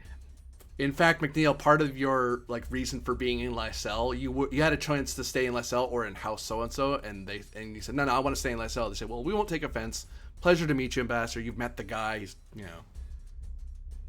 a staunch monarchist, but at the end of the day, the end of war was more important to him than pomp and circumstance. Which, hey, it led to him not being executed and being a favorite of the emperor, so it worked out. I knew them. Back before in my ambassadorial days, I knew them. You killed them all. They were the ones that had been hiding gunpowder in Lysel. Really? After all they did during the revolution to stop the war? I don't know what change of heart they've had, only that they had the black powder. Do you have proof? Concrete proof? A letter or something? That they had the black powder? Yes. Yes. They're dead. By Jove, that's not concrete proof. I need letters, something. No, I did not write a letter when I saw the explosion. No journals, nothing. The Imperial Guard gathered evidence. They saw the explosion. Dumas, you can actually go. I'll actually let you do a minor flashback moment. Give me perception seeing to see if you happen to find something back then. Because I remember you were picking around before, so you might have stumbled upon something. Never mind. I didn't need to. I saw the explosion. I know they had gunpowder. So me and 60 other people saw the explosion. My God, there will be consequences for their deaths, I assume. Maybe not as much as you think. Maybe, but it's not every day that a noble family in Gallia just gets wiped out off the face of the earth by a cavalry officer in a militia.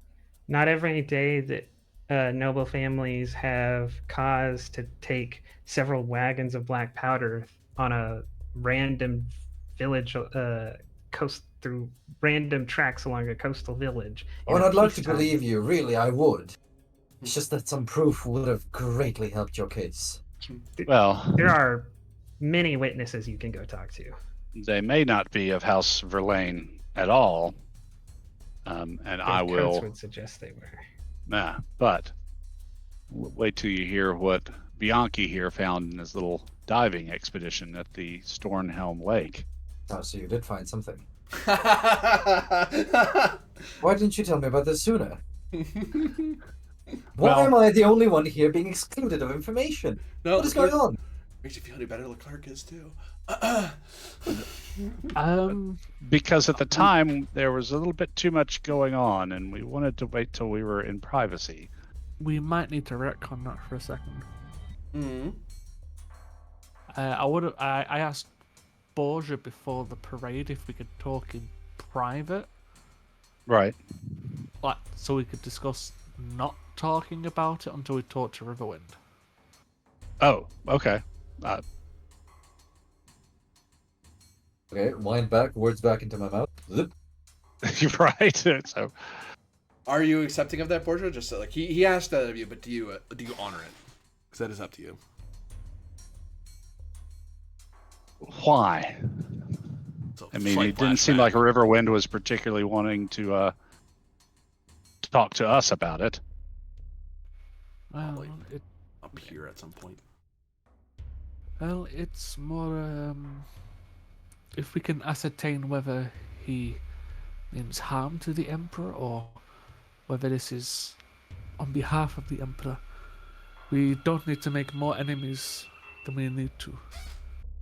Well, I'm good with that. And honestly, the way my mind is leading now, I don't think he means the Emperor harm. I think the plot is to start a war deliberately. Now, that might come from the Emperor, that might not, but I wouldn't put it past him. I agree. It's just I would rather make sure. I don't like to hold things back from McNeil and Dumas, particularly since thing about the lieutenant's right about one thing. When things like that light off, the casualties and the burn isn't limited to just the targets in question. It's why I disposed my men very carefully. I won't And- stop you from talking. It's just I would rather not until I've had the chance to discuss it with him. But if you wish to, I will not stop you. Fair enough. So fast forward back to the house. Without revealing too much, and in this case, Uncle, we do have evidence, but Bianchi and I have uncovered evidence of a larger conspiracy, whose intent may be to deliberately incite a war, and the people doing the inciting may make it a bit of difficulty in doing anything about it. But more to the point of Dumas' story, I believe that the people doing the inciting will attempt to make it appear to be the work of a monarchist fashion. And what better way to underline that than to have some of their agents dressed in the colors of House Verlaine involved? Then we just need to send a message to House Verlaine and ask if they have lost anyone. I should still be in their hopefully good graces. Maybe I can get in touch with them and see if you have killed all their relatives or if it's all right. Careful if this wording truly will was be a the order of the yes, day. yes, of course, I will be careful. But we need to know if this was a false flag operation or not. And I'll just repeat what I said earlier. Why am I the last bell on the whistle to find out about all this information? Why are you hiding it from me? You weren't told around you, all day. I told you where I was going, sir. You returned to town. I know, but Diego, we spoke near the Stonehelm house, did we not? We did, but at the time I was still trying to figure out exactly what was going on, and no meant to deceive you. But it's a very delicate operation, and I have given my word about some conversations that must be had before I can reveal everything. Do you doubt Riverwind? I doubt almost everyone at this point. And to be fair, when Riverwind came to speak with me, was it today, GM, or was it yesterday? It would have been today, yeah. Long When day. Riverwind came to speak with me today, I had the well, Actually, I'll privilege. correct myself. Sorry, I screwed up there. I believe it was either this morning or last night. Somewhere around there. Very early this morning. It was like Yeah. around dawn. Yeah. This Yeah, morning, this morning, Riverwind came to speak with me regarding the shipment that Dumas here uncovered, among other things, and there was a list of things he wanted recovered post haste. Frankly, I wouldn't trust this Riverwind as far as I can throw him, and mind you, I cannot throw very far. Let's not forget that he was in the Imperial Spy Service. For all we know, he still is in the Imperial Spy Service. True enough. What did he want? He wanted the immediate recovery of a list of things that was on a piece of paper. Jim, can I try to recall some of the things that were on the paper? Intelligence roll. You might have memorized that from. Well, no, we assumed that he kept the original and only gave the sergeant Oh a yeah, copy. I see. Yeah, I see, But he's I in see. the Dumas house, so whether or not Drod has Okay. it. So 13. 13. It wasn't all that long ago. You remember, not word for word, letter by letter, but you're able to recall a general sweep of it. Yeah. So okay, I'll tell you. Like he wanted this and that and this and that. There was some mention about the Empress's underwear, which I assume was a poppycock meant to lead us off the actual trail. But whatever's going on, I think he might have a hand in it. That would certainly displease the Emperor. Oh yes, but Unless, of course, don't you he's throw- operating at the Emperor's orders. that's just what I was about to say. Well, You're the stealing church words is right out of my no mouth. longer governing the moral lives of its citizens, so to each his own.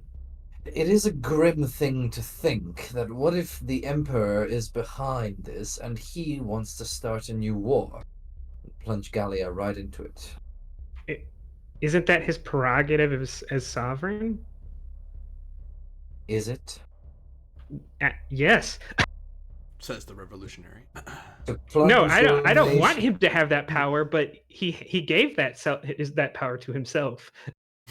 And an emperor or a king is someone who is supposed to serve for the people, by the people. Almost certainly not. A king That's a democracy.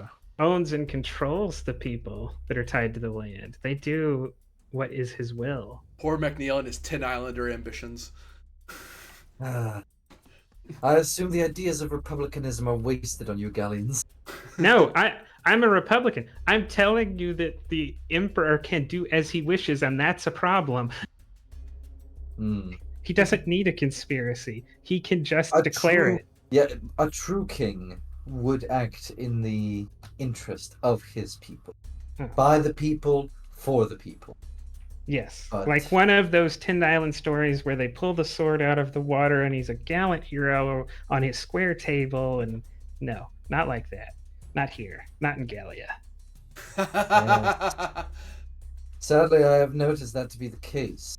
One Then why all of you can give me an intelligence roll history, something along that lines. I can give you intelligence. I can give you intelligence. Yeah, I can give you intelligence. We all got intelligence. Wow. Wow, I got a nice roll. There you Yeah. go. Well, it is lost upon the mind of Bianchi, but the rest of you are able to recall that one of the traditions of Gallia is the great game of nobles and kings. That Gallia is a place not of open movements, but of subtle gestures and power shifting. The Emperor is a past master of it. In fact, that's how the peninsula is now under his brother's rule. It was not by cannon fire and arms, it was by subtle maneuvers in court. Well, one of many courts, but, you know. But even an emperor must bow to public opinion. And what better way to get the people behind you than to make things look as if there was some sort of cowardly and dastardly attack against you or the princess? Yes, you are right. And the country is up in arms. I will alert you that I'll alert to you all that you have stunt points active. Oh, Well, not me. Not you, no, Biachi, Oh, unfortunately. goodness. I've got 6. The hell do I do with them? I mean, you don't have to spend them. I'm just obliged to tell you that you have them. Let me see what I can spend them on, actually. I'll take extra information. We'll all take extra information. Tell us everything.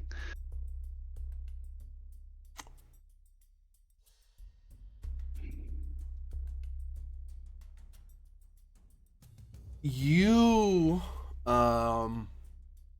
realize, Dumas, that though the Great Game is a Gallian tradition, it is a holdover from the era of the Empire.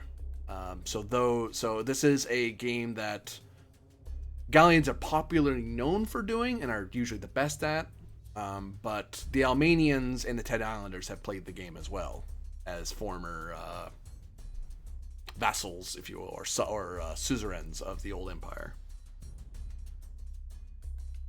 There may be more than Gallian players around the emperor.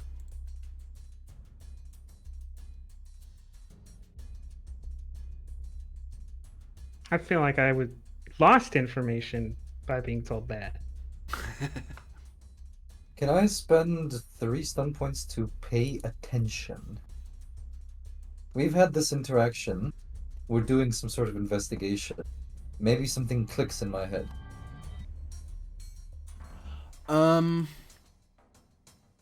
There's one mover that you know full well who that is and what they may have intentions for. And it is very possible that although they are not the primary, shall we say, the primary chess player here, but they certainly are at their elbow. If they are not the one playing, they are certainly playing along. I think you know what I mean by that. Yeah, it is disconcerting to say the least. The captain? No, far, far, far more worse than you can imagine. More Captain sun points left is- on the board, I think. Cthulhu? The Well, captain, I'm afraid, is the least of our problems. Funny enough, Cthulhu Awakens is soon to be out. I actually look forward to it. I actually saw some pages of it. Not Cool. that I'm using them here, because that's horror rules, and we're not doing that here. Is that Green Ronin or? I believe so. Oh, cool. That was only 3 of your points there, Cormac. You want to do the other 3? I don't know. I don't know what for, honestly. I wanted to sway one of you perhaps to see constitutionalism as more of a better thing, or constitutional monarchy as a better thing that we have in the 10 Isles, but I'm afraid I don't have the points for that. Well, that's attitude wait. to you. You're- That's making not you only- nice to you, more loyal to you. Not only do I have to, you want me to accept an emperor, you want me to accept him putting a body of nobles together to vote on laws? Not only No. nobles, the A people. constitution. A constitution is a good thing. I mean, Constitutional order, if you will. There's Right. a House of Commons and there's a House of Lords as well. Sure, the Lords get their part, but the House of There are Commons is where it's all 2/3 of this decided. arrangement that I don't want. I mean, I lean toward militarism, and they're all about the constitutional order. So, Don't think the 10 Islands actually have one. They just have a bunch of old pieces of paper that they say together make a constitution. yeah. I'm not going to spend the other stun points, so they can go to waste. I still have some to spend if you're done, Winchester. I only have one left, so Okay. I'll do nothing. I'll spend it on lethal spell. Anyway. Let's see.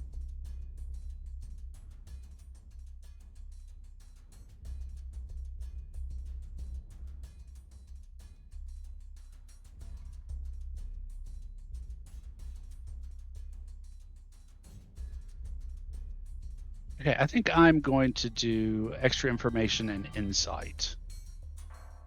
If we're going to go talk to Riverwalk, I might need that +1 bonus. Hmm.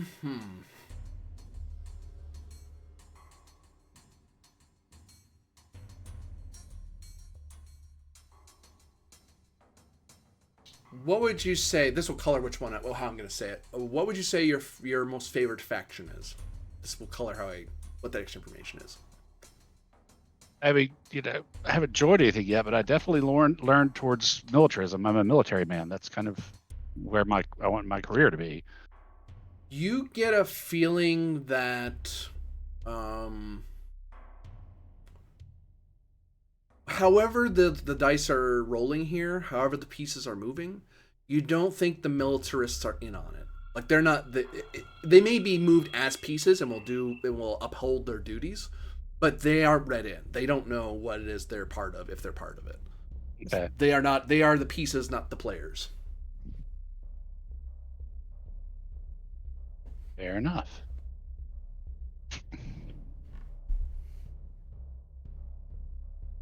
Carry on. Sorry, I knew you guys at some point. Like I don't want you guys to waste those. Those are important to you. In fact, Yeah, fair enough. have we met an NPC? I don't know. Maybe the captain is, who is a militarist. I know the lieutenant was, but was the captain? I think we saw him. The captain has the militarist symbol somewhere. The clerk is an open militarist. Yeah. All right. I might suggest,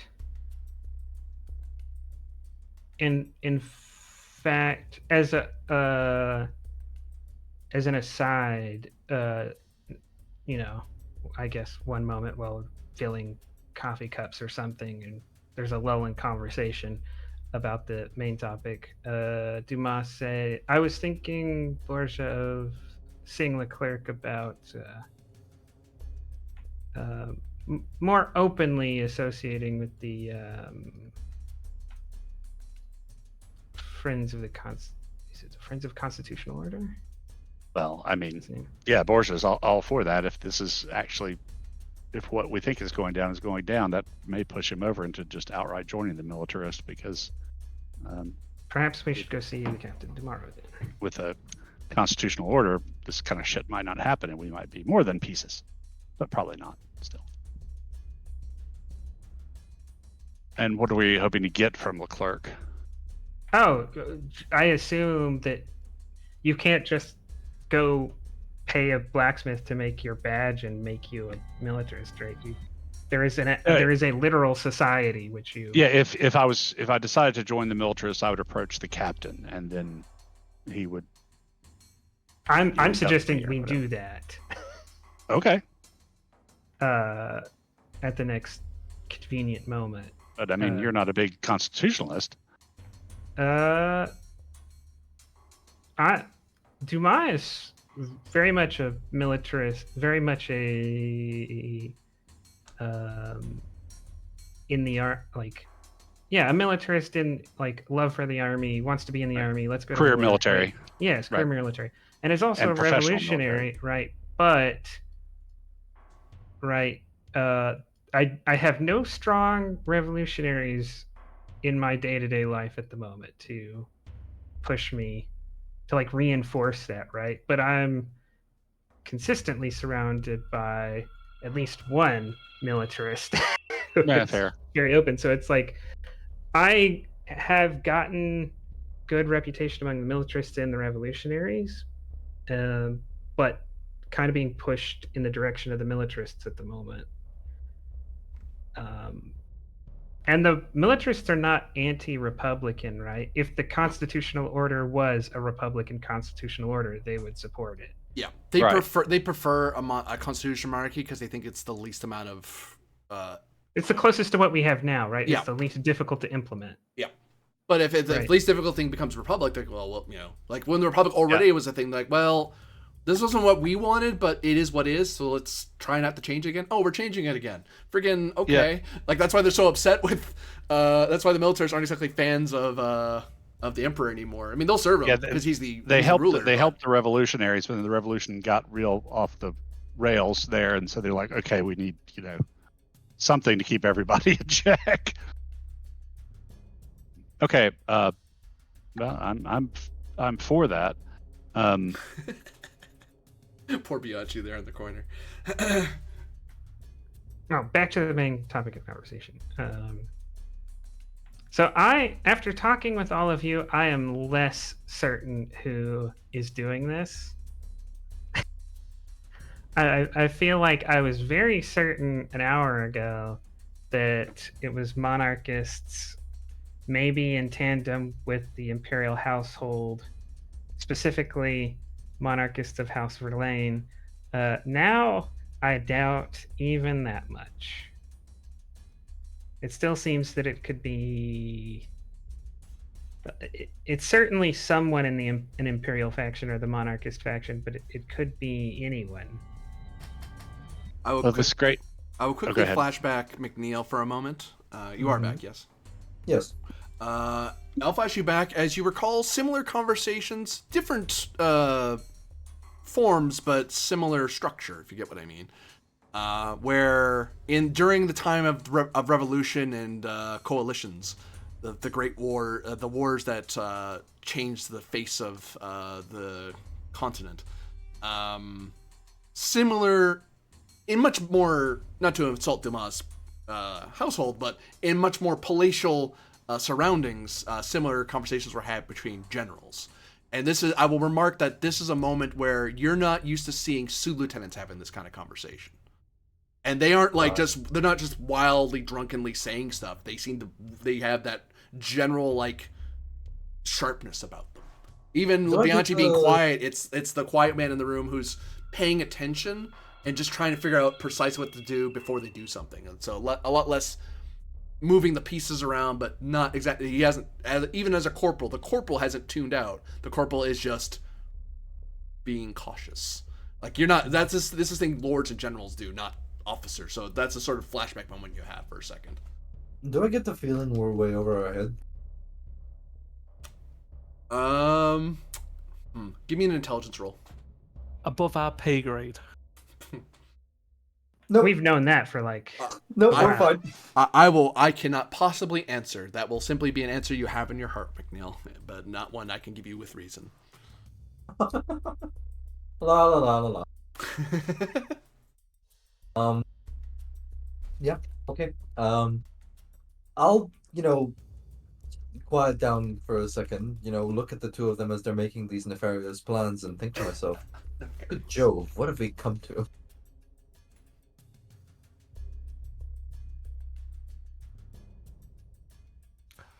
I believe it would be best to rest tonight.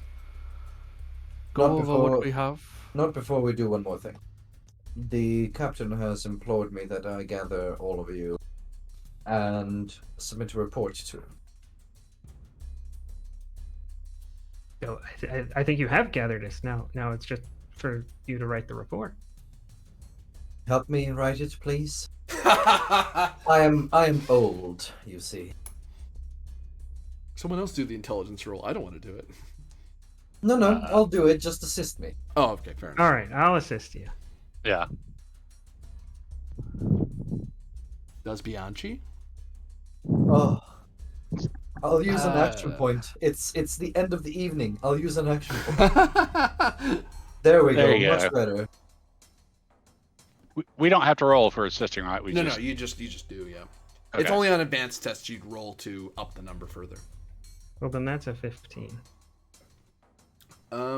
You have 4 stun points. You're able to assemble a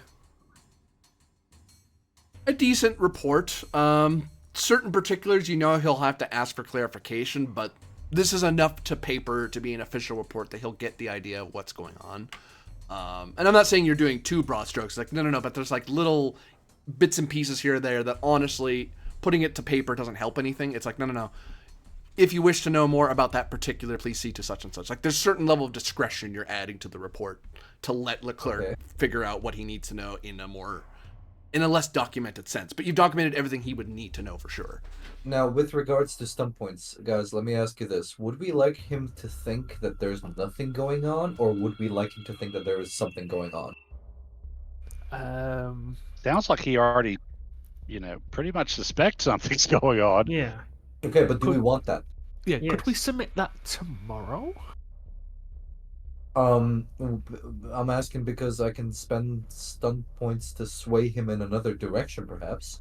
Well, that's in his opinion about us. Yeah, that's Yeah. Your shift your target's attitude an additional step in the direction of your choice. Attitude is a mechanical term. Ah, It's like neutral, open, friendly, very friendly, or the other way around. So yeah, I mean that would be good. You could sway him. I don't know if that's just your opinion or because we insisted that that's more than our just you. that's why I'm asking you. Like, do we perhaps I don't know. Sway is the only thing that makes sense to me on Yeah. on the social stunts. Yep, I'll sway him to I guess like me more. I don't know. That's how it works, right? Yep. There's two positive things you could put. You can't. There's positive up and there's negative up, in the sense that someone's either they trust you more and they're more friendly to you, or you can be more. You can, as a positive thing, sort of make them more afraid or wary of you, in the sense that you're trying to scare them into not confronting you. I assume you want them to be more friendly, not intimidated by you, because you could intimidate them to back the hell off you and like, no, I'm telling you, this is what I'm telling you. Stop asking. It's like, oh, geez. No. But you can do the friendly thing as well. Yep, I'll just seem very forthcoming and very eager to please. Very good. Now, Bianchi, is there a way to get this tomorrow? Yes, I think tomorrow morning I can send the letter via my butler. But why? Note for your things. The minute that he has been submitted, given that paper, McNeil, he's very friendly to you. Everyone else, he becomes friendly to. He was open to you guys, but he's now up to friendly now, because of the letter. Because you guys did submit to it, so you're part of the reason why he has a full picture now.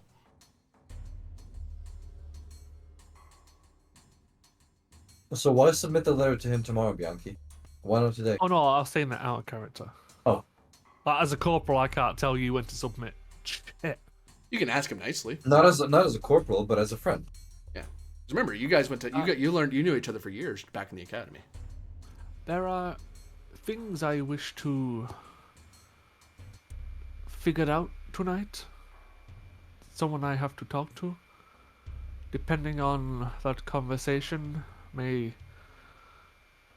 change things. Fine. You have until the the cock crows in the morning, and then I'll send Gerard, my butler, to deliver the letter. Thank you.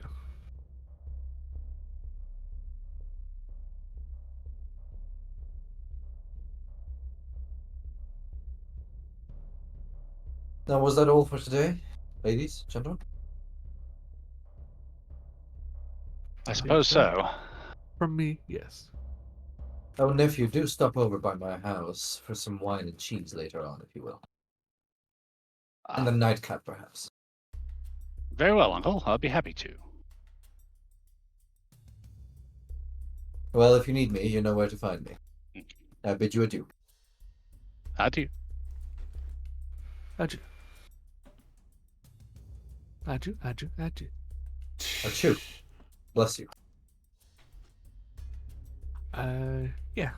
GM, would it be possible for Bianchi to head to Stormhelm? You could. You want company or nay? If you wish.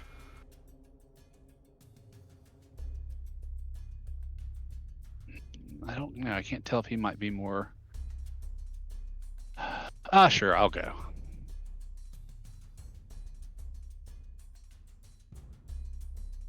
So Or do you McNeil's think he might be retiring more back for- to his estate, I presume. Yep. Or Bianchi. Dumas, I presume you're staying at your household, or do you go to collect Rousseau, or? I assume Rousseau knows that she's still staying here, so she'll wander back eventually. Yeah, she eventually will. She'll stay there for like a good portion of the night because she doesn't know how long you guys are gonna be. And eventually, it's like, well, I'm not staying here, so eventually I'll come back, and hopefully I'm not told to go away again. Yeah.